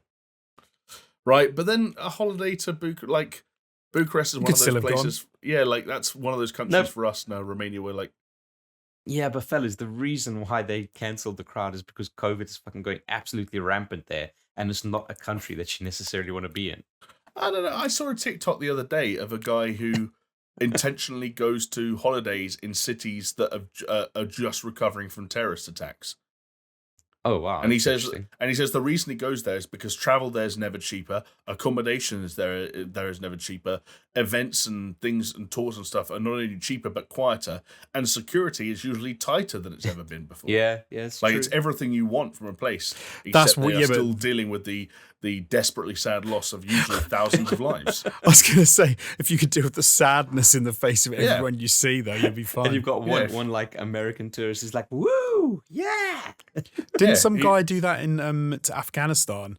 Just as it was like all falling apart, he went on holiday there. Some British kid. Did he? He didn't get stuck there, did he? He did. He got stuck. Oh my god! Was he one of the ones trying to hang onto the wheels?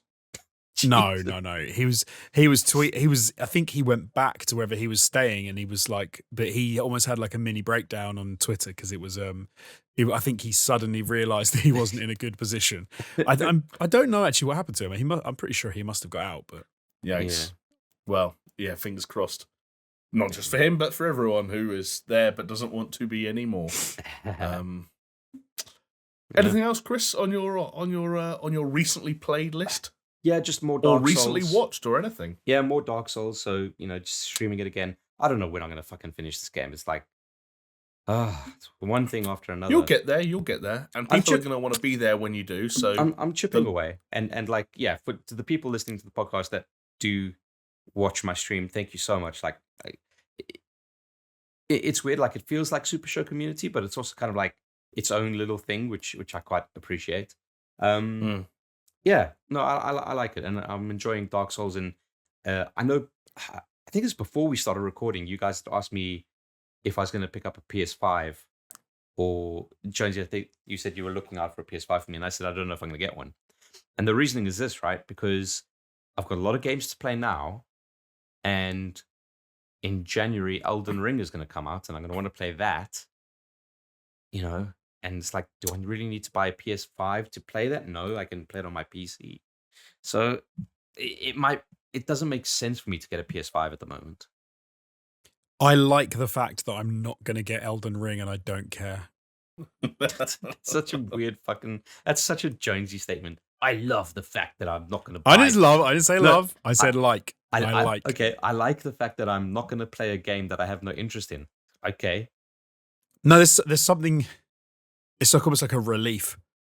Like you haven't got to worry about if it's good. You haven't got to worry about like if you can fit it in. You haven't got to worry about like, can I afford it when it comes out? Can I play it when it comes out? Like it's zeitgeist, baby. It's a busy time. It's going to be one of the biggest games of that year. So you're missing out. That's why I have the opposite to Jonesy, where it's like that game will come out, it'll get 10 out of 10s, and I'll start to go, oh no. Oh, no, and I'll start to feel that peer pressure building up. Like, what the fuck do I do? Jamie, it is more than any other Dark Souls or Souls from software game. It is very much a case of saying, like, it's co-op, baby. Actually, true. As long as the game is sort of like functionally built to support co-op. Like, there's weird stuff I found out the other day that if you play Far Cry 6 in co-op, which you can do, the whole game is playable in co-op. Yeah. But, like, only the host makes progress or something weird like that, or only the host gets achievements. There's some weird caveat to it. And, like, I hate caveats to co-op. Yeah, right. Or whether it's like, all the enemies are leveled to the highest leveled person in the game, or, like, only the host gets loot drop, or you have to fight over... Like, say what you want about Borderlands 3, but Borderlands was a game 3 that specifically that, like, learned from the other entries in that series to say, hey, here's how to make the most co-op friendly version of a co-op game. It's like Diablo 3 as well. Yeah, and it's not that I don't trust From Software to make a game that like can truly be played start to finish in co-op, but I also kind of think like, it's kind of their first rodeo for that. Some of that stuff they've experimented with it before, obviously with Invasions and I think stuff all like the shit you can do in Dark Souls. Yeah, I think stuff like Bloodborne, there was like a decent co-op system. I know you can like summon people into your world and they'll help you beat bosses and stuff. I know that all that stuff exists, but like again, I genuinely think like top to bottom, like end to end co-op that is satisfying for both parties. Okay, yeah, I get what you're saying. Like it can be difficult. I'm just saying, Jamie, that I'll be there. I'll be there. This is the other problem I've got. Still completely sealed. Like I'm not. I think I've got that staring me down every morning. That was Demon's Souls for the audio listeners. I like this. There's a headline about Elden Ring from PC Gamer, which was Elden Ring rated in Australia, proving it still exists. How long ago was that article from? 19 hours ago. Oh wow! Do you know what I feel like we might see it next is when it comes out, Jeff Keighley's. No, I was going to say the Game Awards will probably get a little something, right? Yeah, probably. It was weird because we kind of had like the post-summer thing of Games Fest. Like, yeah, there was Games Fest in kind of, but then there was like the Gamescom thing. But like for a couple of months now, we haven't had a big show, and now we're getting in towards. We were talking before recording about how the DC fandom is this weekend, and we know that Suicide Squad. What's that game called? Suicide Squad Killed the Justice League. Yeah. And that's such a dumb name for a fucking video game. And Gotham Knights. And it's rubbish. And Gotham Knights. All these big influencers have been getting Court of Owls invitations to kind of hype it up. Yeah. Yeah. Do you know what? I did have a parcel on my front door from Mr. Brothers, and I just Mr. Brothers. And I thought I'll open that later. So that's clearly where our one got. Yeah. They sent it to my house, guys. Don't worry. Mr. Brothers. Mr. Brothers. Mr. Warner. Anything else, Chris? Anything you've been watching? Wow. Well, thanks for leading into it for me. Squid Game. I'm a psychic. Haven't you heard? Yeah. Squid Game. I finished it. It's a good show. I didn't care for the ending that much. Two season 2 in mind for you? In a way, it does kind of hint at, not hint, it's just kind of like, season 2, obviously. I just thought it was an unsatisfying end to a season. Obviously, it's hard to talk about it without kind of laying into any spoiler territory or whatever, but like, I think there's a way that you can wrap up a season that then leads into a season 2, but that is still satisfying for everything that's happened in that first season. And I don't think that they've achieved it in this one. Like, it started off interesting. It started off well, the final episode. Like, the final episode is almost in like 2 parts, and the first part was like, yeah, that's good, that kind of makes sense. And then the second part is just kind of like, this is just kind of dropped the ball for me personally. Jamie, you're busy watching it, right?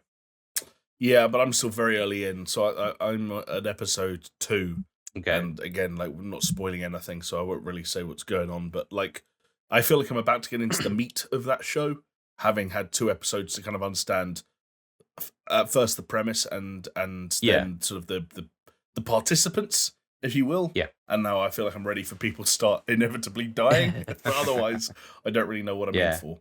No, it's a good journey. Let's put it that way. Like the start to end is a good journey, and there is definitely there's one episode that's just like fucking heartbreaking. Like the way they've done it is very fucking good. I think I already know which episode you're talking about, just based on memes. Yeah, exactly. I forget if I said this last week, but one thing that does inevitably happen when a show or anything like this becomes as big as this has become is it becomes the template for all the meme formats going forward that anyone uses, and so. That's how you feel like you pick up half of the show through osmosis. It's also a bit like it's a bit of peer pressure, right? To just kind of be on it. Like, oh shit, Squid Game's come out. I better fucking watch it because everyone else is watching it, and I don't want to have anything spoiled. And like, my litmus test is my parents, and if they ask me about something, it's reached them, and then you got to know, you know. It's quite funny.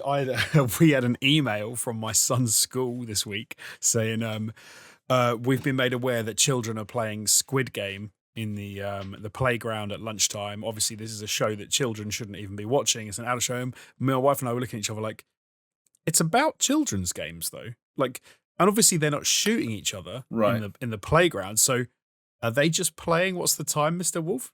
Because that's not. I think actually what's happened is the teachers have watched too much Squid Game, and now they think it's exactly true. Stop worrying. Yeah.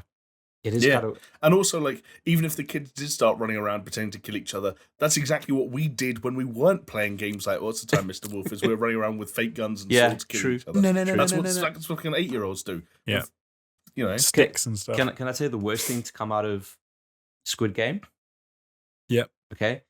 Is how it like, you talk about the memes, Jamie, but memes are fine, right? Because they can come and go and blah, blah, blah. But you look at the trending page on YouTube, for instance, you'll see how many, like, the Sidemen play the Squid Game. You know, like, that stuff just fucking really grates me. Partially because I know that's just how you stay relevant on those social platforms. But it's just, I hate shit like that. It's like, oh, here's a cake that looks like Squid Game. Oh, here's an animation that's Squid Game. And here's this, that's Squid Game. And it's just like, I get it, dude. I get it. I don't care. Do you know what else it's done? Like, so that, like, the YouTube side of things, I completely agree. And the other side of things that it's been interesting to watch and I equally don't care about. But I do worry it will start to create more of a trend through the games industry that it has already done, which is already pretty significant, which is games that have, this is, you know, it helps if they're already very big or very popular games that have room for fast moving, fast turnaround, user generated content like Minecraft, and the particular winner here has been Roblox. Right, And like there was a Squid Game within Roblox, like within, you know, days if not weeks. Yeah. And like when the time came for all the big streamers to come together and play Squid Game, they did it through Roblox. And I was just like, that's going to be a hot new thing. Yeah. Because Roblox has already been used as a case study for like developers basically laughing on the way to the bank as their users make the content for them.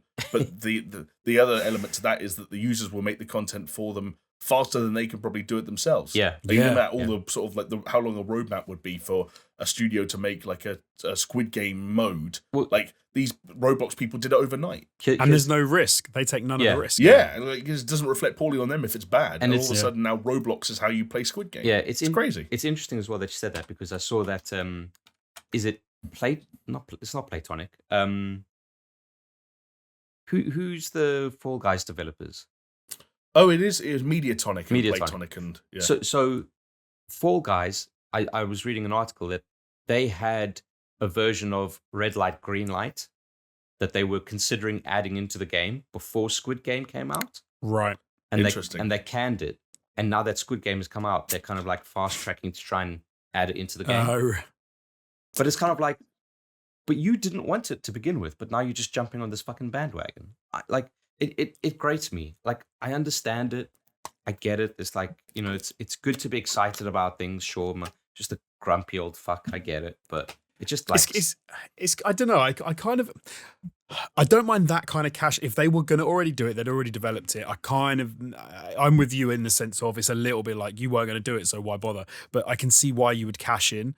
It's not quite as bad as I think the sort of YouTube, whatever content, where as soon as something is content, everyone does it. Like it's at least with those guys, they'd had the idea already, and then now they're like, it's actually more popular now, so maybe we should pursue it. But I see where you're coming from. Like even worse, or all the fucking YouTube shorts and the TikToks, because they are so fucking low effort, and they're getting like 14 million views because it's just gaming the fucking algorithm.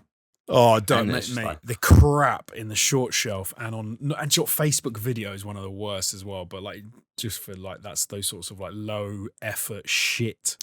Yeah, but it doesn't. It's because it doesn't matter if it's shit. Like it's like it behaves in the algorithm in such a way and engages with the algorithm in such a way where it's like engagement almost becomes, besides like very few people I think actively like or dislike or leave comments on shorts. Yeah, it's just because the thinking for most people is if this is bad or boring, by the time I've found out, I'm close enough to the next one that it doesn't matter. Yeah, exactly. Yeah. There was, it's a bit off topic. I saw the other day and it angered me how bad it was.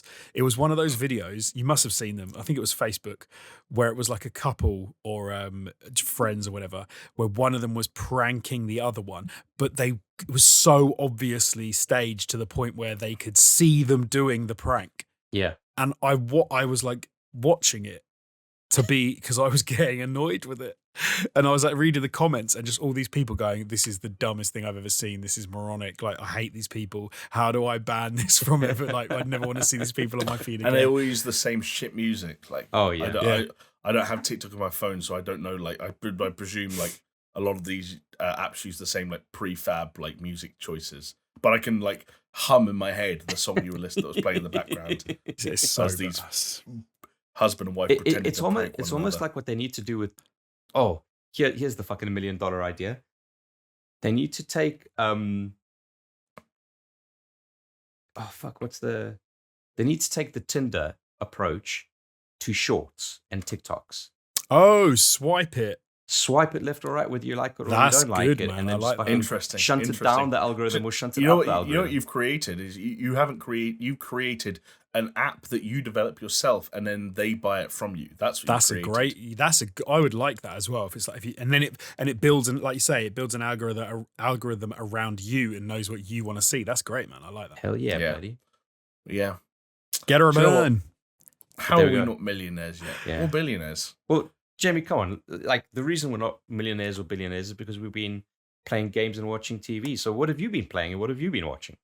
Well, I've been watching Squid Game as well. But I think, I almost want to wait until I finish that, and then maybe we can have a more in-depth review on it. If there's actually any audience left for it by then. I feel like everyone's going to go crazy. Well, maybe like if you do it quick enough, and if Jonesy kind of like gets involved as well, we could do a spoiler cast, which could be quite interesting. For Squid Game.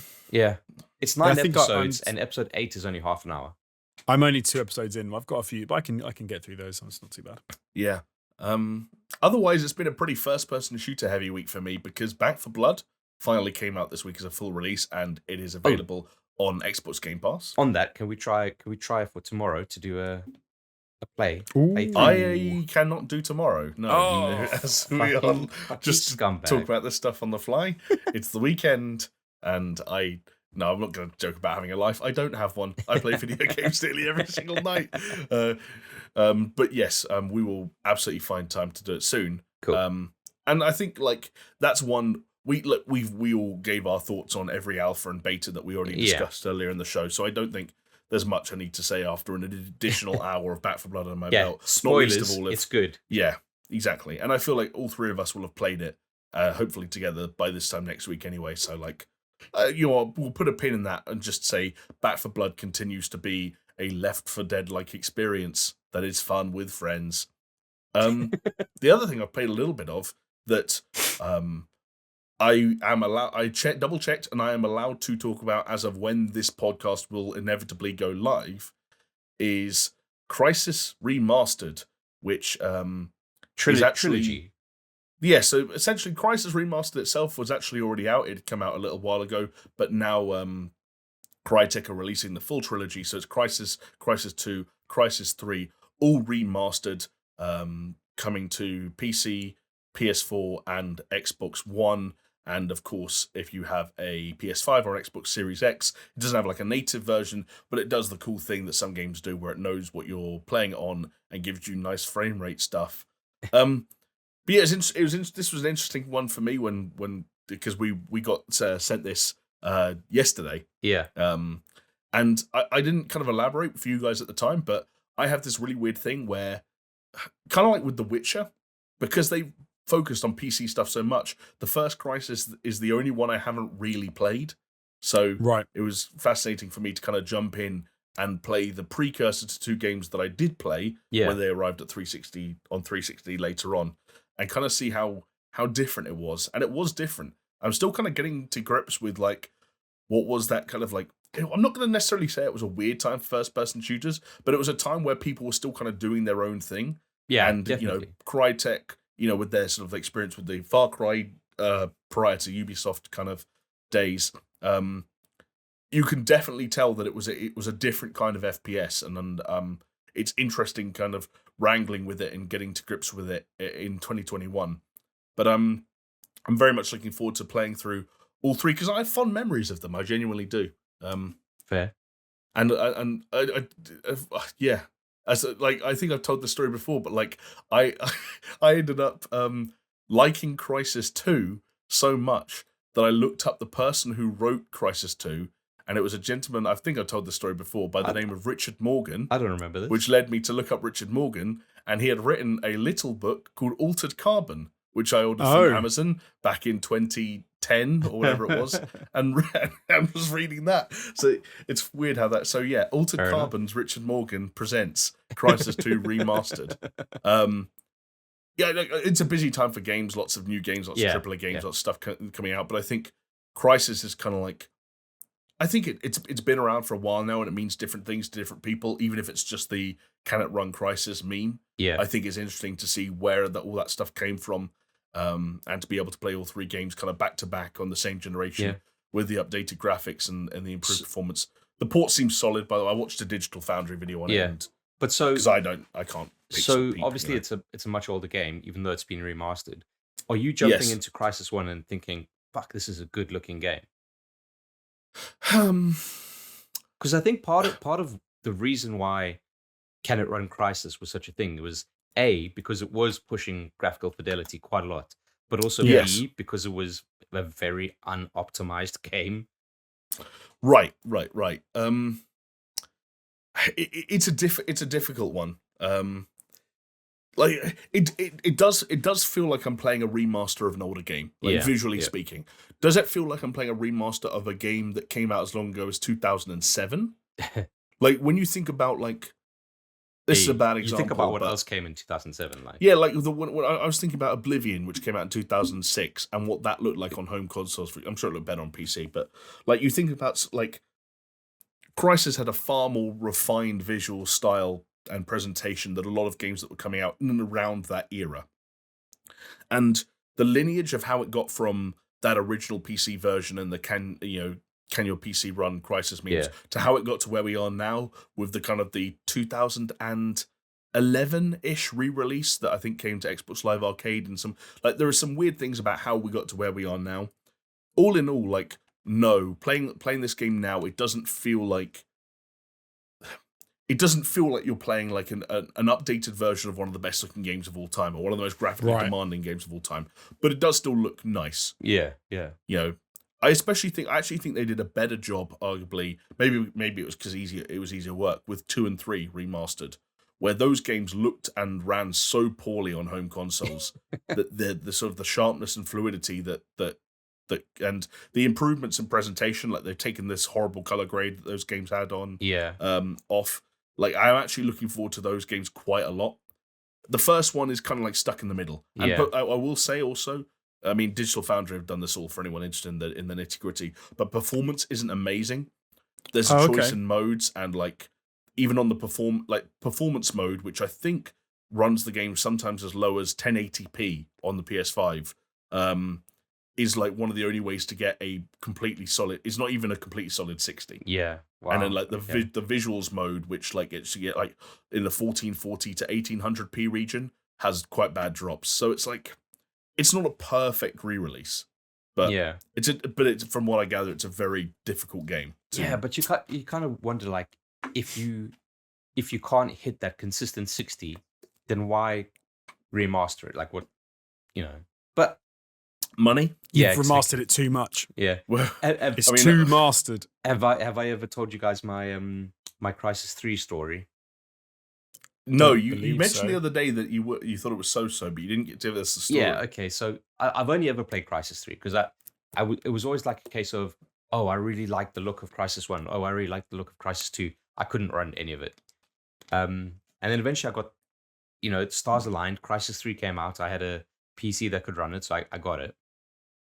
And like for Crysis 3, it wasn't super demanding in terms of, they kind of moved on from that EA. And God, so I'm playing this game, and I'm like, okay, it's okay. It's got some really cool concepts, and I'm enjoying it. And then about halfway through the game, I realized what each and every single level was doing. It was exactly the same, and what it would do is be a corridor that then gets you into an open area that then funnels into another corridor, and that is how each and every single level.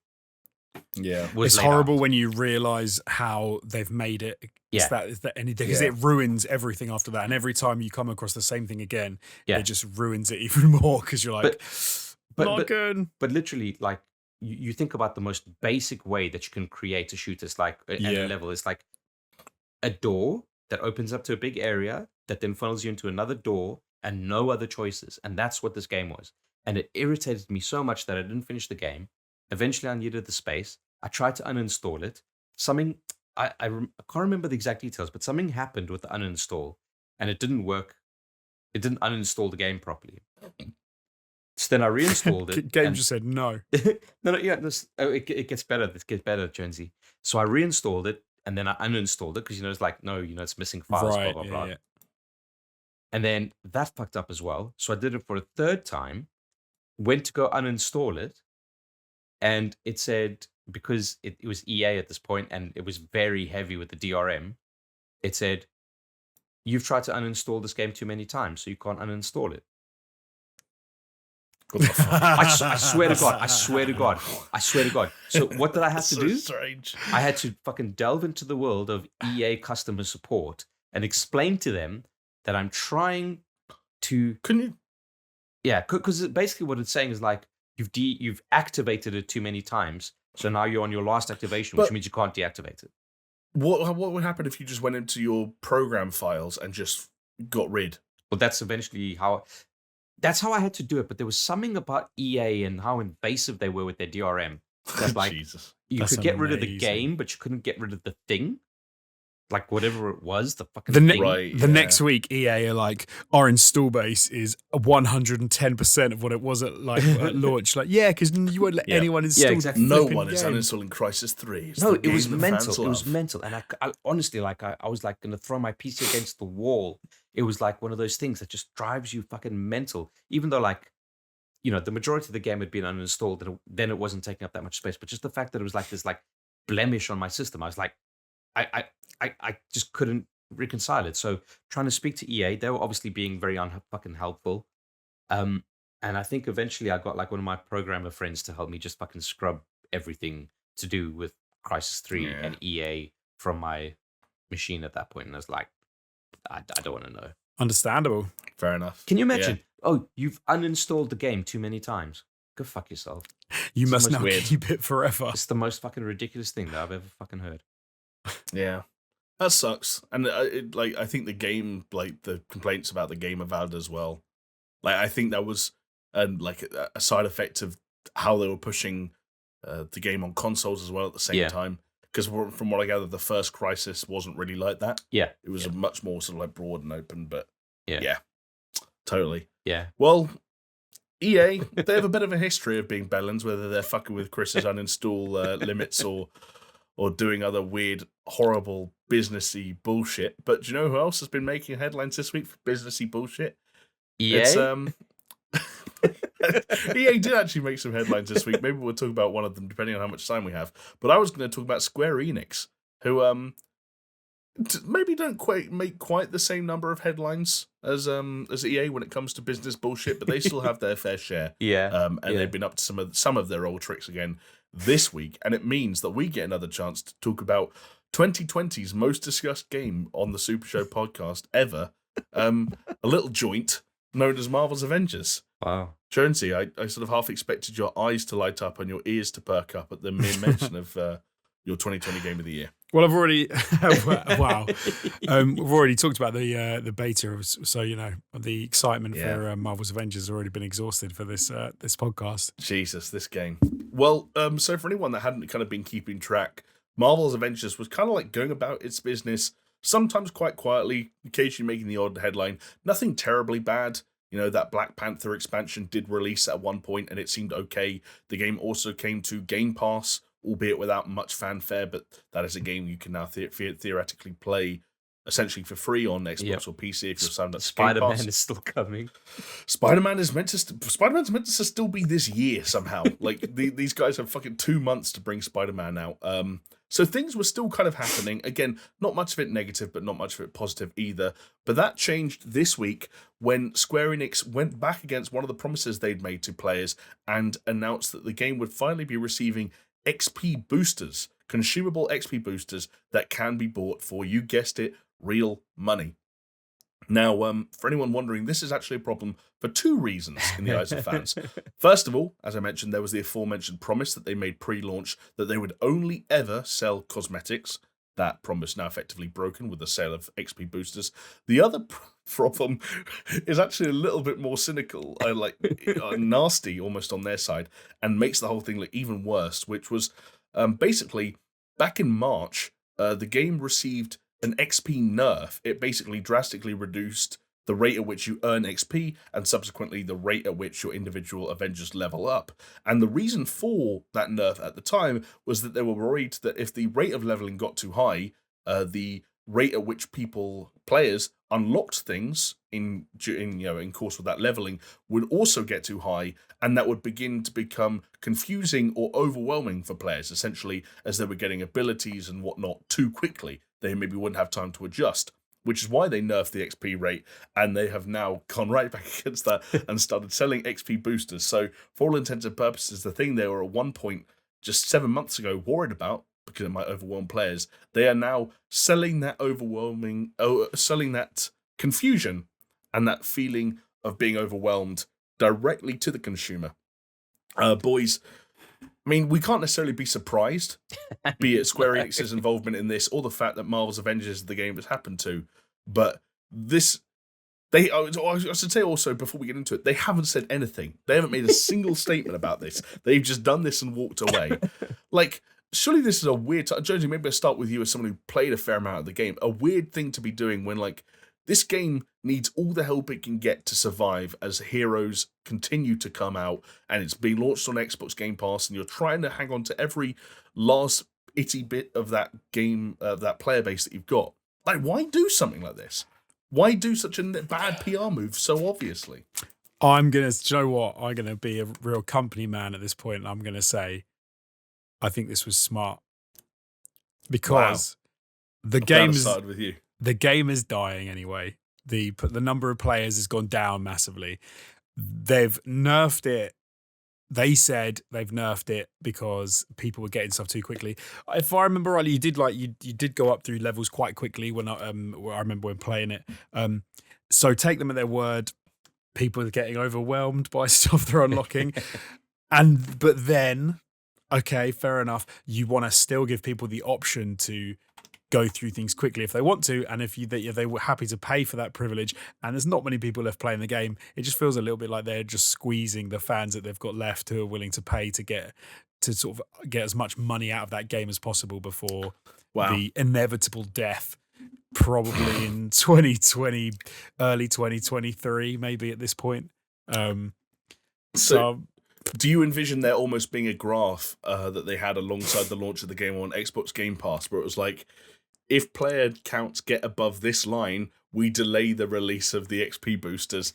If player counts don't go above this line with Game Pass, we start squeezing them for every penny. Absolutely, yeah. Totally. Jesus Christ. Totally. I mean, that is a pretty cynical, but honestly kind of plausible way of looking at it. I mean, Chris, where do you stand on this? On like, the plausibility of Jonesy's theory and what you think is actually going on here? I think I'm pretty aligned with Jonesy, but I think it's probably the opposite in terms of the graph that you're saying. I think they saw... This is what I'm thinking, okay? Right. I'm thinking Spider-Man is the last content that they make for this game, and then they're gonna shut it down at the end of next year. So no more content updates after Spider-Man. I'm Interesting. Even though they said that they're gonna continue it, I honestly don't think that they will.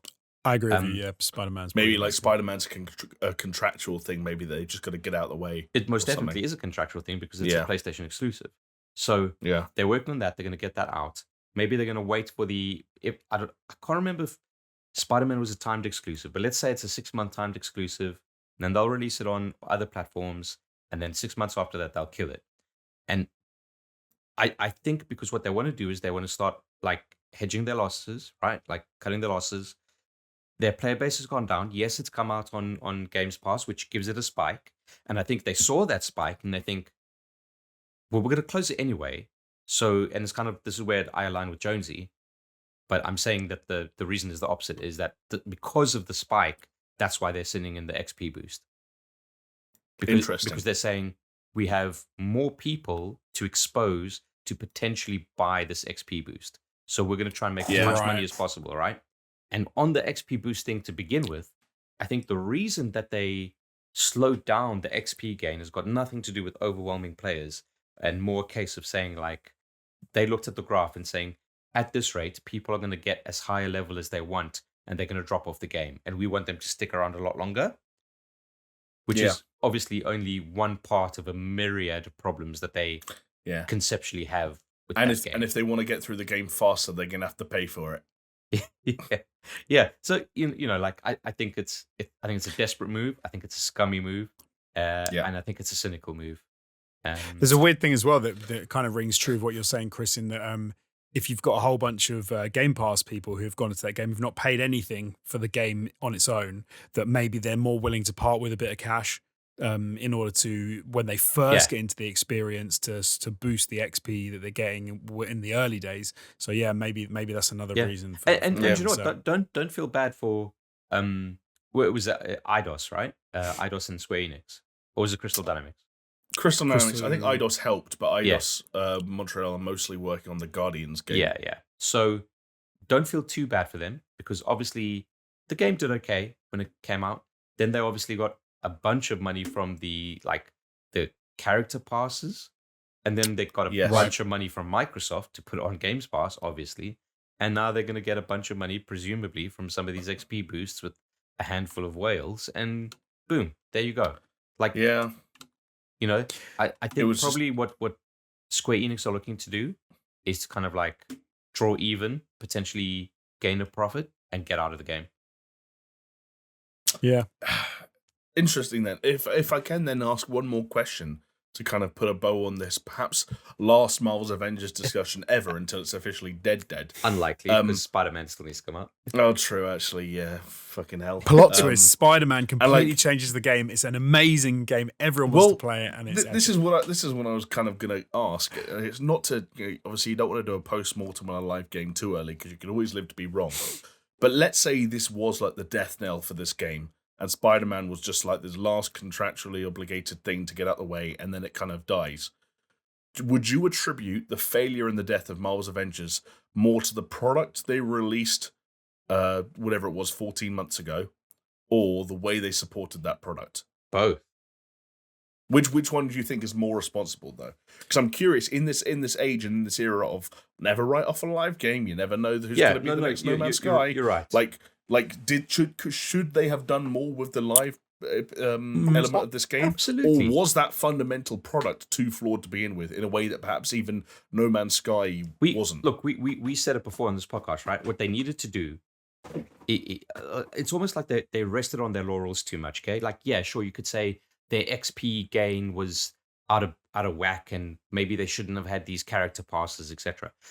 Leave that aside, because that's not the actual issue here. The actual issue here is you've got a games as a service and you're not supporting that game as a service. Like, you're saying you're going to release these character packs, and you take way too long to release the character packs. And the character packs are like fucking Hawkeye. Who gives a shit? You know? 2 Hawkeyes, Chris, I'll have you know. But the point is that, like... That's a very important distinction to make. Sure. 2 Hawkeyes, both with completely short and forgettable campaigns each. But the point is this, they could be the most fun characters to play, but it doesn't matter, because they're not... No one wants to play as Hawkeye in a team. You want to play as Iron Man, you want to play as Hulk. That's all fine, okay? But what we said is that what they really needed to do, they've got this plethora of stuff to draw from, and they're not utilizing it.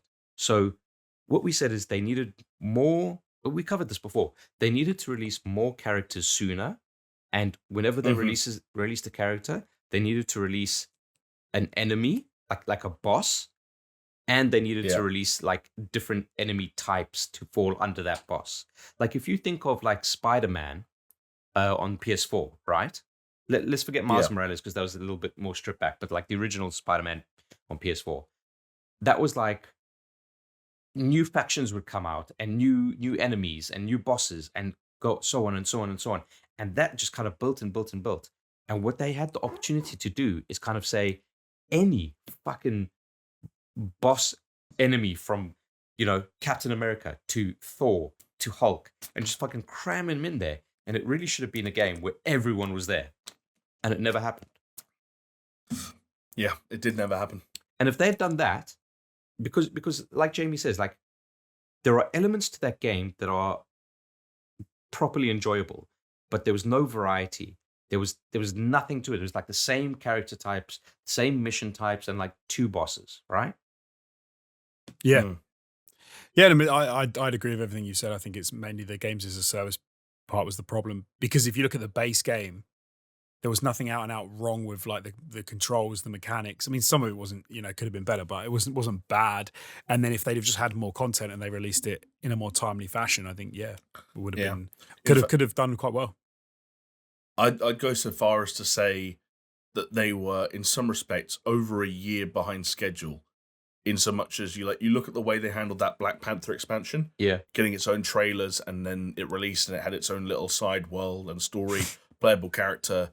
I think there, I can't even remember if there was a new enemy faction in there. Yeah, it was. Obviously, there would have been that Claw dude, right? He was the new boss, but I don't know if there was a whole new like enemy faction. Oh, type, right, yeah. Like of like generic enemies. There might have been, but I don't know. But like that's the kind of thing that they should have had. That like the first teaser, the first trailer for that expansion, ready for the day the game came out. Yeah, if that makes sense. For sure, yeah. That's the other thing, right? All those character packs, every single one that they had, every single one was delayed, wasn't it? None of them came out on time. Oh yeah, bro. Like we didn't get our first character for months, and it was like the female Hawkeye, and then months later it was like now it's the male one, and it's like I know it's a funny, but it's like fundamentally like those are different characters. Don't get me wrong. Yeah. But like they're also both Hawkeye. Yeah. But even if they release. Even if all of those character packs had released in the first 6 months that the game had come out, my problem with it was like there was nowhere near enough content to just differentiate from the main body of the game that you already played. Like even those missions, those new campaigns that they released were like set in basically exactly the same environments that you'd already played in the game with the same enemy types, and there was just not. That's the problem with variants, right? And that's what I'm saying. Like you needed an enemy faction to launch alongside the hero, and alongside the hero you need to have an enemy boss. Yeah, for sure. And probably what they should have done is like if you say, just as a stupid timeline, like obviously it's not a timeline you stick to, but let's say you release a hero every 2 months, but you release a boss type enemy every 1 month.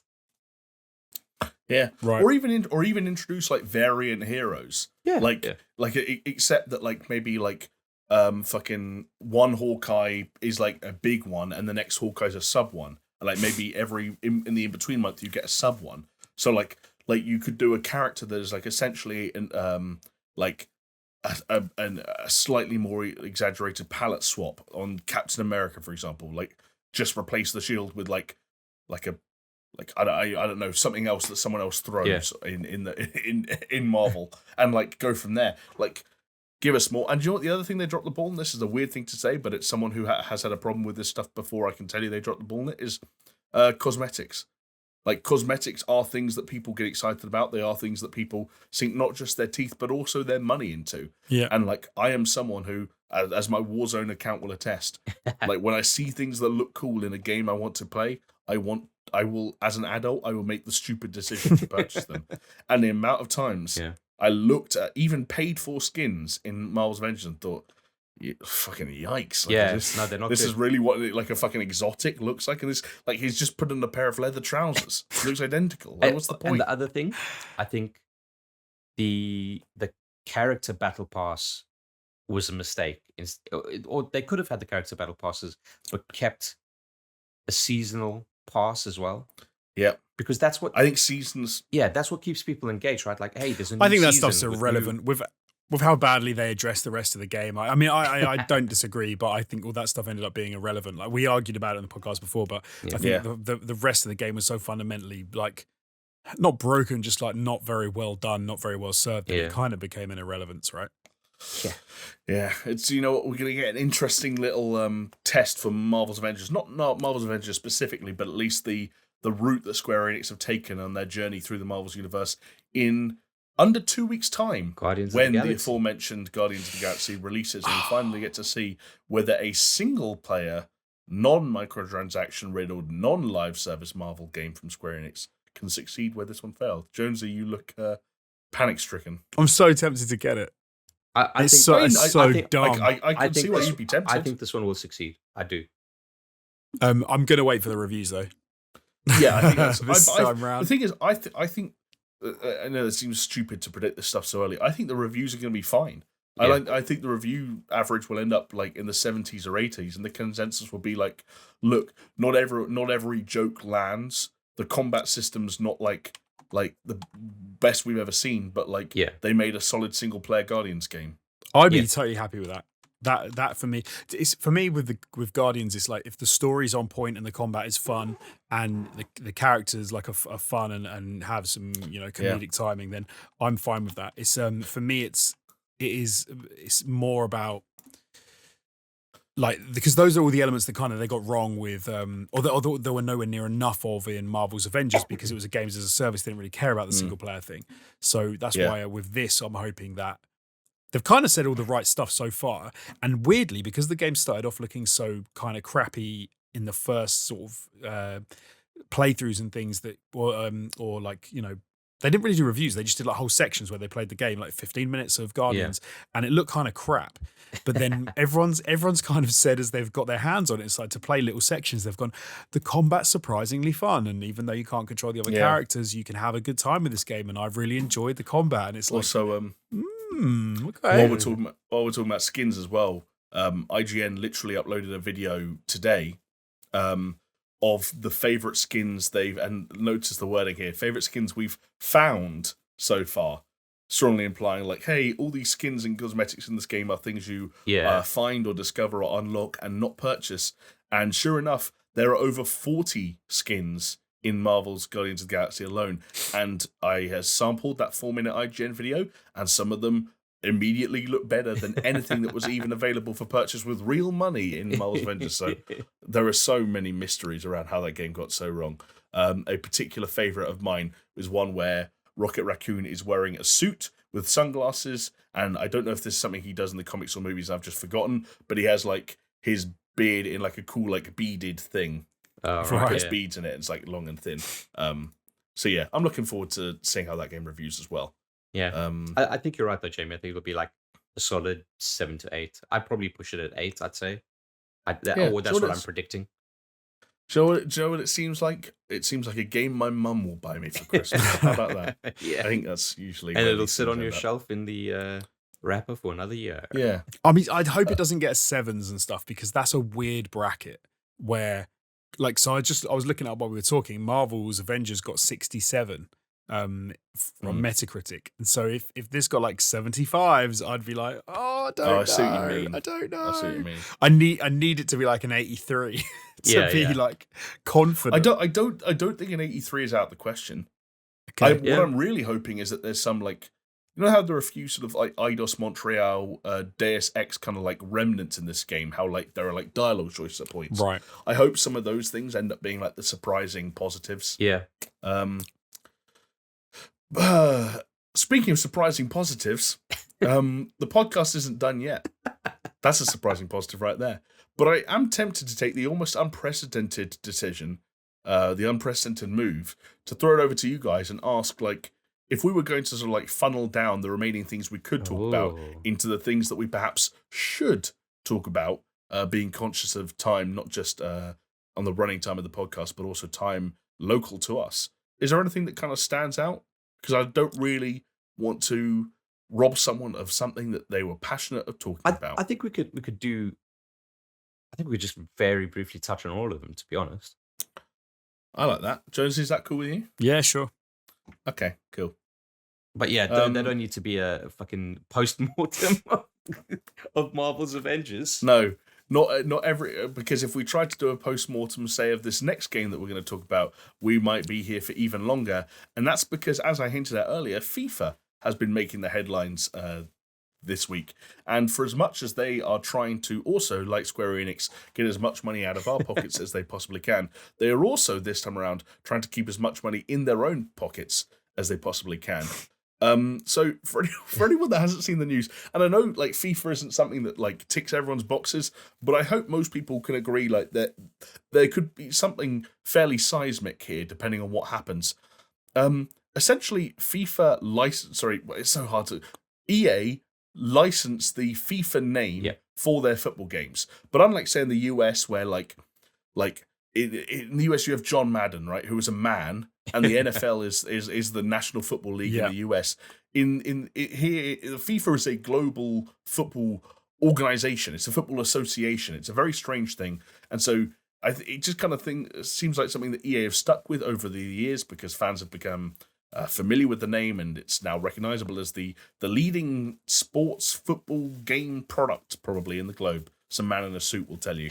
The issue is that EA were rumoured last week to be starting to explore moving away from FIFA and exploring the idea of renaming. And then a new report has come out this week that claims the Football Association wants EA to pay more than double its current deal to continue using its license, which would be worth more than $1 billion for each 4-year World Cup cycle, which is a lot of money for a name that is associated with an organisation that isn't thought of that fondly in footballing circles anyway, and has large ties to corruption. Am I being crazy here that I actually don't think it's a lot of money? It depends what you get. It's not a lot of money for FIFA and EA, but it's a lot of money to use a license that you kind of shouldn't even want in the first place. It's 250 million a game, basically. Yeah. Right? Because it's exactly. And you're releasing a game every single year. All right, so unfortunately, as you might have noticed, we have once again lost Chris. There's something about the internet in that part of London, just always misbehaving, Jonesy. So unpredictable at this time of night. Yeah, absolutely. I think he actually might live in a dungeon. And I think this is true. They get all excited about they all log in this time of night. 1:15 is when all the other dungeon dwellers log online to do their dailies in Final Fantasy 14, and Chris just gets kicked off. It's a whole battle for bandwidth. It's a whole nightmare, and it's a shame as well because we were knee deep in the absolute pig shit that is the situation with FIFA and their battle with EA over whether or not that game that EA make that's currently called FIFA is going to continue to be called FIFA. And I think we were just about to discuss the fact that, like we had rightly pointed out, that FIFA, in terms of its naming rights, is indeed completely different to FIFA in terms of the players' naming rights or any of the leagues. So they wouldn't be losing any significant licenses as they have an impact on gameplay. They would just be losing the name FIFA. But then I was thinking about this, Jonesy, and again, this could be like a European or even a British thing. Is FIFA, and like there's Call of Duty, there's Grand Theft Auto, there's Madden, but like FIFA's got to be one of the most recognizable brand names in the world, right? For like just as in a social, I don't know how to define it, but I think it's got to be up there. Yeah, it has to be up there. It has to be. It's absolutely insanely huge. Although I think with this, do you know what? I'm going to go with FIFA the game. I'm going to side with them and EA, and I'm going to say that I think at this point, FIFA the Football Association should probably pay EA for putting the only good spin on FIFA's name by this point. It keeps them relevant. It keeps them relevant. People wouldn't even mention FIFA, I don't think, if it wasn't for the games. It's bad situation. I think is really bad because they want to change, or they're thinking about changing their names, and they're obviously thinking of saying, "Oh, it's not going to make that much difference. We'll change our names." I think it will make a big difference, and it will suddenly, if they're smart. I mean, they're not because they made a crappy game.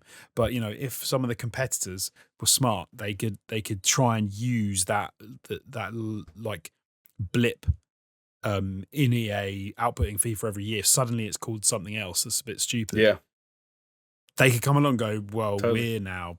That's someone else goes and licenses. That's happening in golf. 2K have just signed a deal with Tiger Woods.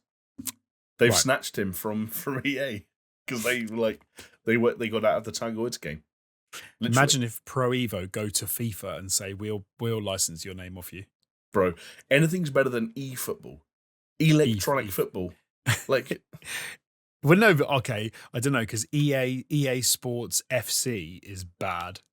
So yeah, EA Sports FC is the trademark filing that some people have recently suggested is the moniker that EA are ready to adopt. And you're right.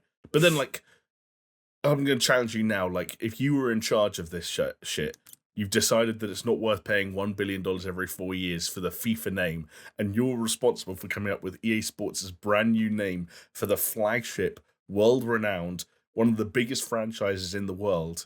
The artist formerly known as FIFA, you're going to come up with a name for a football game that you can just slap a year number on the end of, and it works. Like easy. Do you want to call it? Go on. FIFA, spelled FEEFA. FIFA. Or what about even better, THIEFA, FIFA? Like they've just stolen it. Do you know what I thought? For a second, I thought you were going to do is what they did with some other sports, most notably cricket and rugby. Is just call it football. I don't like that. Football 22. Because Sports presents. They could do, but the problem with obviously games is football is a little bit more confusing because if you're American, then football means American football. So I don't know. I think, and you've got other types of football around the world. Like I think FIFA is actually quite a good name for it. True. I think FEEFA. FIFA. They just call it FIFA. They laugh in the face of FIFA and they say we're FIFA. And then in 2 years' time, whenever people hear FIFA talking about the organization, they will think it's spelled FEEFA, and they'll have to go, no, it's an acronym. It's FIFA, and they'll be like, no, mate, shut up. So you know what? It would teach the real FIFA a lesson in knowing their value and knowing their place in the world. And it would be a humbling experience. And next year, you know what game would come out? FIFA 22. Okay, yeah, I'm all about it. Do you know what I would also throw out there as a deep cut, and this might not float with that many people. Hold on. I've got it, mate. I've got it. Before we move on, just call it FIFA FIFA, but lowercase IFA. It's an actual word. Oh, it's just the word. It's not the organisation. It's not the organisation. It's just a word. It's FIFA. And just be like, hold on, isn't FIFA the organisation? Be like, no, FIFA the game is much bigger than the organisation ever was. It's just FIFA. Sorted it. I would like to see them infringe on the copyright of another football game, but a football game that died years ago. So I'd like them just to randomly call it like Virtua Striker 2022 or Red Card 2022 or International Superstar Soccer 2022 for no reason. I don't. Or steal the Japanese name from Pro Evo, Winning 11. Just call it Winning 11. Wow. Yeah. I'm genuinely like, if they change the name, I think it's a really bad idea. Like, I don't think it works, but I don't think they should pay FIFA £1 billion. I think that's madness. That's got to be FIFA's biggest source of revenue, other than under the table payments from Qatari billionaires for World Cup rights. Yeah, this is the actual problem. What happened here is the only reason it's a story is because they slid the paper upside up over the table with the figure on, and a journo saw it rather than sliding up money side down across the table. Yeah, no, that's the thing. No one does it like Sepp Blatter used to do it, and this new crew they're just not up with the old FIFA lot in terms of their money grubbing ways. It'd be a really interesting case as well about usage of identities and logos and branding and stuff. Because if they did just keep it FIFA but they spelt it differently, I wonder if they would get in trouble for it. Like, obviously, the most famous one always comes to my mind is like the WWF, which became the WWE because World Wrestling Federation was the same as the World Wildlife Fund, and the stupid people with the pandas got all annoyed, even though their organization was nowhere near the same size. You also get the other thing where certain things that should be like trademarked terms or company names or product names become so ubiquitous that the trademark can't be upheld anymore because it's just commonly known as some. I think sellotape is one of those. Oh wow! Okay, yeah, because that's a brand name, isn't it? Sellotape. Yeah, but it's like they couldn't uphold the trademark because sellotape just became like people don't. No one calls it what it is. They call it sellotape. There are other exampons of it that I love. Hoover might be an example of that. Although I gather that's a bit of a British one. Like I think Americans still say vacuum quite a lot. Vacuum cleaner. Yeah. And I think they look at us weird for saying Hoover. But yeah, Hoover is another one. We're like, Hoover's a company, and we're out here buying Dysons and calling them Hoovers. I know, I think Americans say Kleenex instead of tissue. Like, give me a Kleenex. They also say about copying something, they'll say Xerox it. Yes, that's yeah. So they have stupid ones as well. AstroTurf, Band-Aid, Biro. Right. Cash Point, Chapstick, Coke, I guess. Yeah, that kind of counts. Oh, yeah. Fiberglass, Frisbee, Hoover, like you mentioned, Jacuzzi, JCB, Jeep, Jet Ski, Lava Lamp, Lilo. There's all kinds. I was also looking, I was a Wikipedia article the other day that kind of on a similar line, and it was the redundant. It's so that the name itself is one of them, but it's called RAS syndrome. And the RAS stands for redundant acronym syndrome.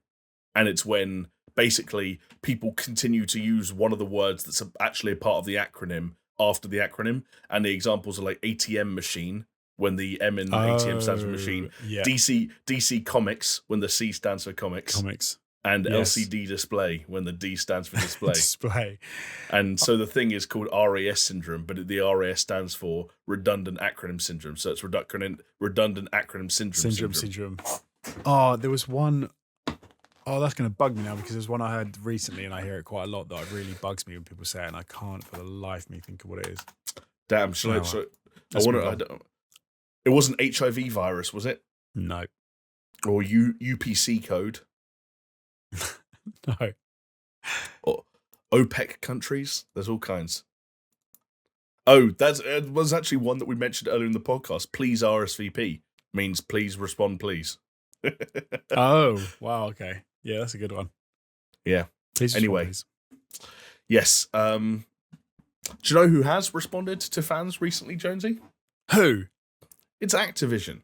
They've been up to all kinds of hijinks this week. Surprising. I know. Well, the extent to which they've listened to fans probably varies depending on which fan you talk to. But they've been busy this week. They've been doing some things that fans have been asking for. They've been doing some things that fans haven't been asking for, as is always the case in the run-up to a brand new premium release from this series, which, for anyone that had forgotten, this year will be Vanguard, the Sledgehammer-developed game set in World War II that is due out sometime next month.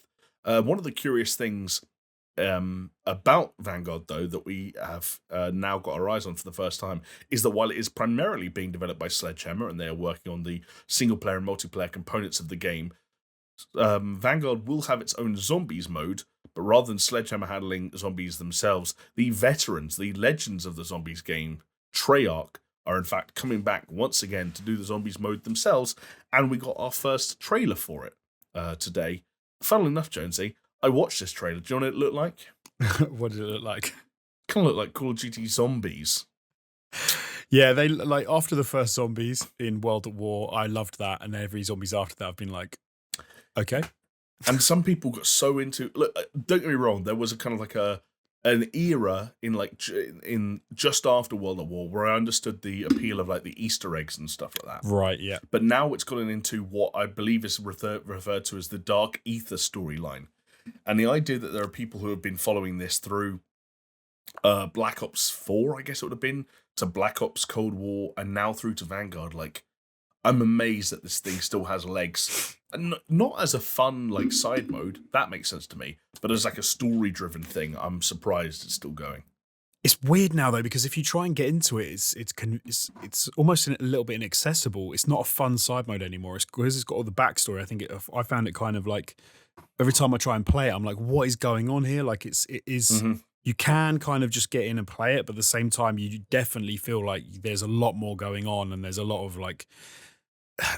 lore and a lot of ways to interact with that world that I have no idea about, because I sporadically hop in and out of the zombie modes. I never play them like to any sort of real extent.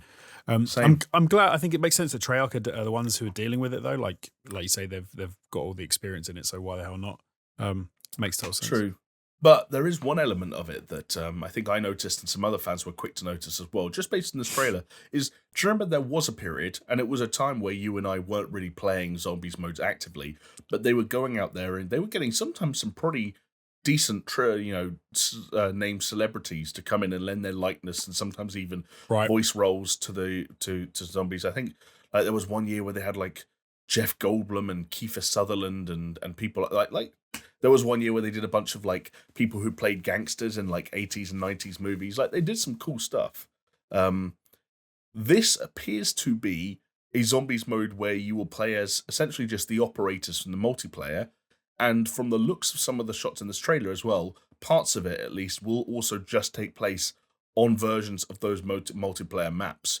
So there are some people saying here that whether it's a timing reason or a budgetary reason, remains unclear, but we might have slipped back from that world of, getting big name actors and celebrities to come in and lend their likeness to these pretty unique modes that had unique settings and their own levels and their own designs, to kind of just like, have they fudged the zombies mode out of the assets that were already designed for Vanguard, which would be a bummer. I don't think it would. I would actually think it would be better. Personally. Interesting. I think going back to the core of what a zombies mode should be, in my mind, is not a bad idea. If they reuse all those assets, but they reuse the maps, but they just zombify them a bit, and they use like, boarded up windows, and you've got to go and and you've got to shoot zombies in the face. I think the core zombie gameplay can be really interesting, fun, and they sack off some of this. The booby traps and the ether stuff and the teddy bear and the blah, blah, blah, blah, blah. But the thing is, are you not then worried about the fact that the people who do still play zombies are then the ones you're neglecting? No, because they've had years of it now. They've had years of that storyline of that. So basically, lore. You've had your fill. Now it's the time for the people who haven't enjoyed it since World at War to get their fill. Is that what you're saying? I feel like making it more... I wonder if they've seen a decline in the number of people who were playing zombies over the years. And going further down that route is not going to bring more people in. It's going to be more of a decline. So maybe it's almost like a reset. Maybe they can put something together which is the best of both worlds. So you keep those people on side and you still make a cool zombies mode. Maybe. One nice thing, at least, about zombies, whether you played it during the World at War era of Call of Duty or whether you've played it right up until recently, is that fundamentally you are playing against NPC zombies, so there's no opportunity for any of those particular zombies to get infinitely better at the game than you and start doing ridiculously good 360 no scopes or quick scopes or anything of that nature. That is, however, still a threat on the multiplayer, and when you're talking about Call of Duty multiplayer, by extension nowadays you're also talking about Warzone. And some people, Jonesy, when they can't do their favourite no-scopes and quick-scopes, they seek alternate means for achieving success within the video game. That's right, some of them turn to cheats, believe it or not, the scum. Dirty cheaters. Exactly. And if you listen to Warzone content creators, in that game especially, perhaps because of its free-to-play nature, cheating has become an increasingly significant problem, one that Activision and Raven Software have referenced and acknowledged over the months, and now it seems like Call of Duty are finally ready to pull the trigger on their big, much anticipated plan to curb the cheating issue that plagues Warzone and all other Call of Duty competitive modes. And its name, Jonesy, get this, they've given it a full-on name, is Ricochet. Ricochet. I love the idea for like a name that sounds like it belonged to a gladiator in the show Gladiators, by the way, not like a actual like in the Colosseum shit. And that it's for like, but just the idea of a whole rollout and a big logo and graphical treatment for a fucking anti-cheat software. Yeah, that is hilarious. Also, it's something that's only come like a year too late, or maybe even more longer. Exactly. And while we're taking the piss out of the name and the rollout, it seems like they might have also shot themselves in the foot with that ever so slightly. So to explain for anyone that hasn't read much about Ricochet, how it's going to work it is essentially. Get this, Jonesy. This is the most double Dutch I've probably ever spoken on this podcast. It's a server-side and kernel-level anti-cheat solution. Server-side, I think we can all pretty much gather what that means. Kernel level is something I've had to learn about. And from what I gather, it's something that, as the name almost kind of suggests, leaves something almost on your computer that runs in the background of the game that can tell if any other applications or programs are running at the same time that might be interfering with the game. It has been used in other games, sometimes to good effect and sometimes to bad. There are a couple of examples recently, like Doom Eternal and Valorant, that did sometimes prove controversial, given the high degree of access they give the software to people's systems. But in the case of, say, Valorant, for example, it has been praised as ultimately being successful, their anti-cheat solution. I think the issue, though, is Call of Duty have been kind of bragging a little bit, talking up their anti-cheat solution, talking up Ricochet, giving it a big flashy name. They put out some post, I don't know if you saw, but the day before they announced Ricochet, they did some stupid like text-only post where it's like, cheating ruins our games, so tomorrow we're changing things. We're changing. It was like one of those, super like smoldering, ridiculous, over-the-top like 90s action movie speeches about ending cheating. Turns out, I think the people who developed cheats kind of saw that as a bit of a challenge. And it's worth noting that this anti-cheat solution isn't even out yet. It's going to launch later this year, like alongside Vanguard and the new map for Warzone.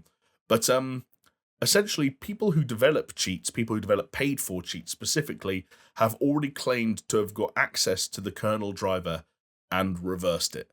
Now, of course, it remains to be seen if that's true, but without being cynical, Jonesy, if you go out and develop an anti-cheat software and you're talking it up and you're making these pithy, like over-the-top statements about tomorrow's the day we change the world forever, introducing Ricochet, do you deserve to have people come and figure your shit out and reverse it immediately? It doesn't matter if they do. They're cotton, because if there's anything I've learned from watching Star Trek over the years, it's that you can just switch the polarity of the anti-cheat, and you can do it quick enough so that the cheat software can't figure out what it's doing, and you haven't got to worry about it. So they will be Ricochet will be absolutely fine. Your team Ricochet then? I just kind of think this is a little bit of performance theatre from Activision. I think if they really were serious about sorting any of this stuff out, they would have done it ages ago. Right. It's interesting. The more you start to see and hear about anti-cheat and Warzone, it kind of makes me think, I wonder if the player count has started to dip a little bit, and they've said, okay, we've lost the big hump in the players, so now we can start to address problems with the game. Like, because I wonder if there's an element of do not mess with it while we're at the top. Like while we're doing really well, don't mess with what's going on, because anything's just going to bring us down. Like, we're not going to get more players because now it's anti-cheat, but we might lose players. So yeah, I mean, it's about time they did this. And even if the driver thing leaked and if they're serious about anti-cheat, I think they'll just sort it out. I don't think it'll even be that difficult for them. Yeah, so, it doesn't seem to be a problem, unless I'm just being obnoxious and like just not looking out for it. It doesn't seem to be a problem that most other certainly PC-based competitive shooters seem to have. Like, I'm sure the CS:GOs and what have yous over the years have faced cheating and hacking problems, but like we mentioned, Valorant seemed to be doing an okay enough job where content creators weren't constantly complaining about it. Right. But if you follow any Warzone content creators or even part-time Warzone content creators, it was all they were talking about for a while there, which is why I think there was so much pressure. There's definitely something that they want it, that they know that it gets views, the content creators, so that I'm sure that there is something 100%. Like hamming it up. Like I haven't played Warzone for a while now, but I'm trying. Maybe I'm just being naive, but I don't feel like every game I was in, I was getting taken out by cheaters. Like it didn't seem that was the case. Like you and me probably weren't, because we're like average at the game and we play on console. That's the other thing. Was with crossplay, I would imagine crossplay on the PC people, but no, yeah, maybe that's a good point. So maybe it would have been more at the sort of the higher end stuff. But I think, I don't know. Like I said, I think this is a thing that they could just sort out if they really wanted to, if they really gave a shit about. But yeah, it seems like a problem that like has been fixed elsewhere and also would go away should enough money and enough smart people be thrown at it. Like, it's not an insurmountable problem. You can stay ahead of this shit. Yeah, of course, you absolutely should be able to. It's kind of laughable that you can't. I was watching a video the other day actually of a guy playing Warzone, and he was, I can't remember who it was, but he was basically saying it's easy enough to identify cheaters because like just to have a look at them. He said like you don't even need software. Like if you've got a 20-1 KD, like you're probably cheating. Yes, it was like you don't. There's not even like you don't need to have any insane algorithm software, whatever. Like it's surely at the very surface level, you can just have people checking accounts, watching them actually play the game, and you can see in 2 seconds if they're cheating or not. That's what made some people so annoyed, right? Exactly. You have this ground level where you're like able to say, okay, here's the level that the best Warzone players in the world reach. If someone who created an account 2 days ago is better than them by an order of like fucking 2 or 3 times, they're probably cheating. If it's any more than that, then they're like yes, it's such a good point. It's such a good point. Like it's really not like you can honestly draw a line and you're like make sure that every account that achieves over like a fucking 10 KD is manually reviewed. Yes, because absolutely. like the percentage of them that will be genuine will be in a fractions of a percent. And if they're over 20 KD, they're banned without even like looking into because it. It's like imagine if people decided that because of COVID you could do the Olympics from home, you could run the 100 meters from home, and all of a sudden someone who'd never heard of, some 14-year-old in some other part of the country, was like, yeah, I just ran a 4.3.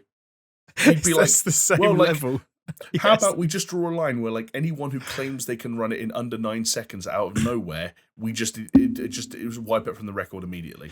Because if you can do it in under 9 seconds, which you probably can't, we would have already heard of you because you would have already been one of the fastest people in the world up to this point. So it's actually, what's interesting with like you just like using mathematics and stuff and using statistics.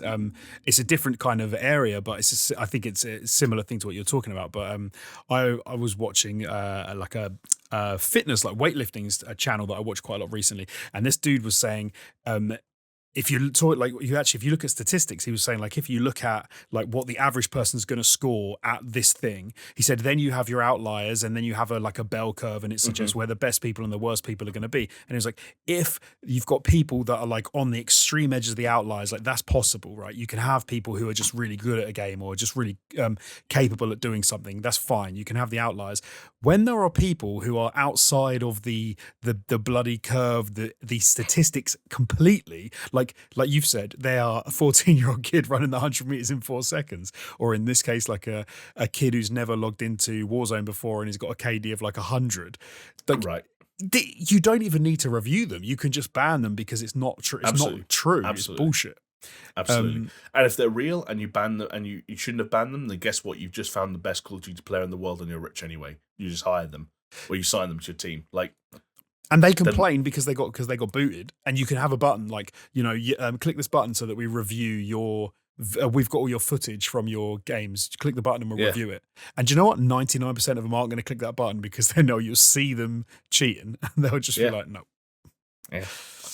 Simple solutions, Jonesy, to simple problems. You'd think it was, but I think really what they're missing is how much they just need to hire us and let us lead that team, and how reasonable our salaries would be. At a 6-figure starting rate. We are very attainable. Basically, this is a come and get us plea. Activision, if you're listening, we're here, we're podcasting, we're ready for your love and affection. We know that you need employees, so reach out. Clearly. We're ready to lead the Ricochet initiative. which is how it's going to be referred to from now on. You can't say the word Ricochet without the word initiative. I like it. The Ricochet initiative. But Jonesy, if we don't get hired by Activision and we continue to go on with life as it has been lately, we're going to continue to need brand new games that we can play and react to and bring to the podcast to talk about. Although nowadays, the line between brand new games and remastered or remake titles continues to be blurred as more and more classic games get brought back to the forefront. And are they remakes? Are they remasters? Are they a new title altogether? No one really knows. But there is one particular legendary title that I would never have heard of if I had not met you all those many fateful years ago. Game that I won't shut up about. That is finally coming back. I almost want to let you do the honours. Jonesy, in 2022, what can the folks at home look forward to the return of? They can look forward to the return of Joe and Mac Caveman Ninja. Joe and Mac Caveman Ninja. On PC and consoles. So that is going to be an exciting time. I'm going to get this right, it's a remake. It's a remake. Yeah, it's a remake. Some of the stills I've seen of it, some of the screens are completely redone. They're not remasters. I mean, the artwork's totally different. Obviously in keeping with the style. It's an interesting one. I'll definitely play it. That was a game that I played the absolute crap out of as a kid on my SNES. Loved it. Yeah, it's gonna feel dated. Like even the remake, because it's the type of game. It's not dated in that sense, but dated in the sense of like it's a 2D platformer, like side scrolling. Yeah. So it's gonna feel a bit dated in the gameplay type, but at least they're redoing all the visuals. I'm sure they're gonna do the sound and all of that sort of stuff as well. So should be pretty interesting. I tell you, I'm gonna bet. Can I bet now something they're gonna remove out of the game? Oh, interesting. Okay, yes. What do you think they're gonna remove? It's gonna be something sexual. Will they remove it, or I'm gonna say they will remove it? It's because I've heard this mentioned. Actually, it depends who's making it. I'm going to say they're going to remove it, and I don't know who's making it, so there you go. So we'll just find out. It doesn't matter. At the end of every level, when you saved because you're a caveman, obviously, you're a caveman ninja, but you were saving the cave women. They were stolen by like pterodactyls, mammoths, T-Rexes, like all different sorts of animals, whatever. They'd come and like steal the women and take them away. Get to the end of the level and do a big boss fight, or the end of an area, do a big boss fight, and then you'd save the woman, and she'd run up and she'd give you a kiss on the cheek because you saved her. Now, I think that might get 86th from the. I don't know. That seems.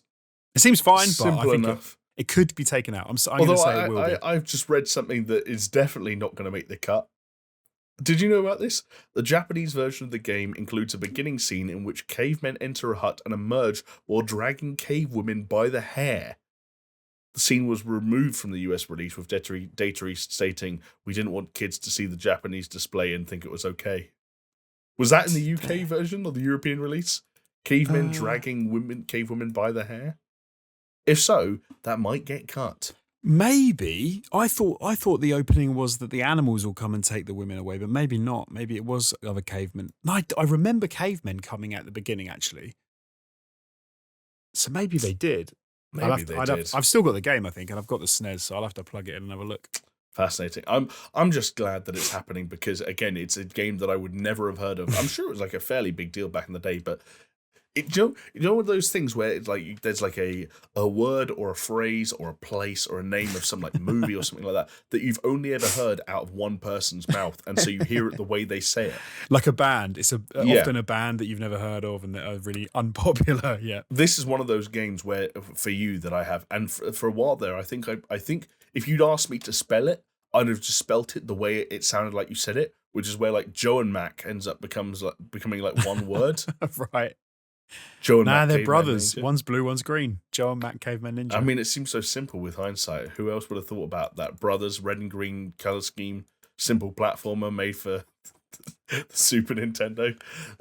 Some of the teams, what I used to love about that. One thing I did love about this game, though, and it's where you first like bump into mechanics, I think, in games as well, is that, and you see them very often, or up until that point, is so in this game you can change your weapon like quite a lot. So you start off with like a club, and then you kind of get a crappy little like he just throws a club, and then you can like get stone weapons, and you end up with these like rings that you roll out, and then they just follow the terrain, and they just run over everything. And it was that little kind of that excitement when you suddenly get one of the best weapons in the game, and you're like, oh my god, I've got the fire that you can throw out, and it sets fire to everything, and like you just get so happy. And then you die and you lose it, and you go back to your shitty little club. Well, there's that, yeah. Oh, because I was going to say, until you talked about the fact that you die and lose that progression, I was going to say, I feel like that was also why you always used to like and bring up the game Rune, because you really liked the progression in it. Oh, you start off like a little boy with nothing, and then by the end of the game, you're some jacked Viking with like a helmet and shield and sword. It was like my first ever exposure to like kind of RPG, but mechanics that stay in the game, like you progress and you don't lose it, you know, when you get to the end of a level or whatever. I think, like, can I guess there's another game that you've only ever heard out of my mouth? Yes. Is it Super Pro Robotech Alien Rebel? It is, yes. It absolutely is. Because that was called something else in other territories, right? Contra Spirits, yeah. Oh, wow. Yeah. Super Probo. Oh, Jesus Christ. Super Probotector Alien Rebels. So strange. That whole scene about, like, games being, like, developed by one studio for, like, one platform and then being ported for, like, back when you could get something on the Super Nintendo and the Genesis made by different teams, slightly different presentations and all this kind of shit. I loved all that stuff. So weird, yeah. Do you know what this makes me think that there's a need for? Like, you need your own like video game publisher that exclusively makes and publishes either just remakes or re-releases or even remasters of the classic games that you grew up with, but that and nothing else. So it would be Super Robotector Alien Rebels, Joe & Mac Caveman Ninja, Rune, Pilot Wings. Pilot Wings, sure. I'm trying to think of some other like legendary ones, but I don't know. Probably Turtles in Time.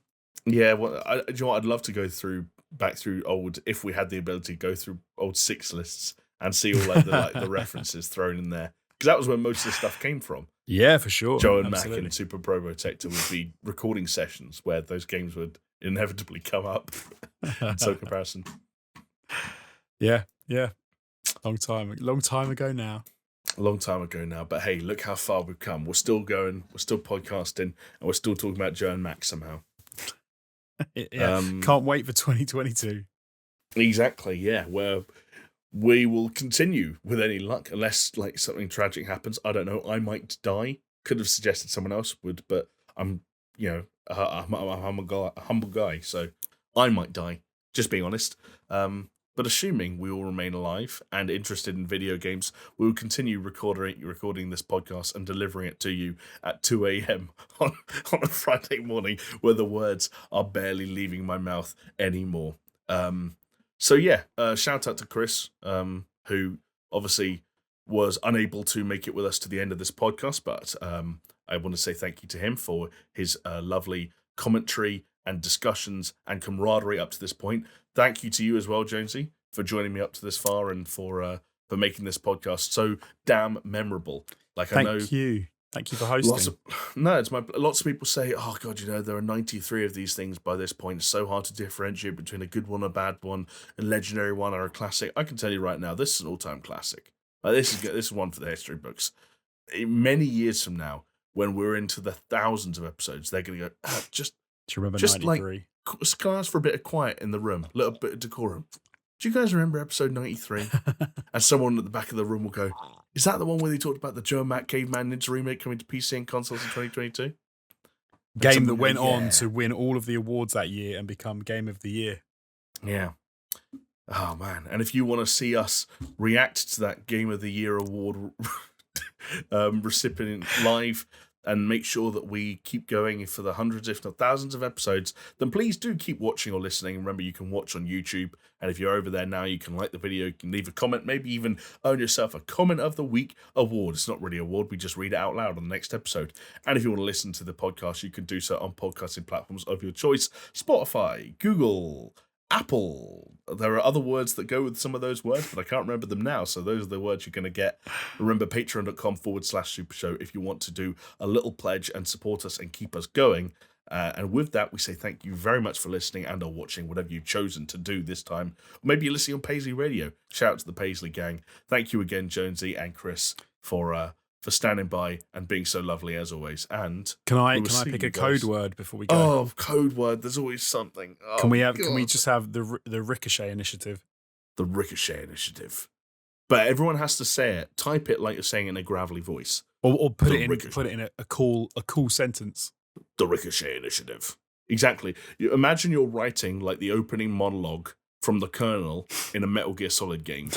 Except instead of nanobots or nanomachines, it's the Ricochet initiative. The Ricochet initiative. And with that, we wish you luck on your task writing those monologues, and we will see you all next week. Bye. God, I fell apart at the end there. I am in bits. It is very late.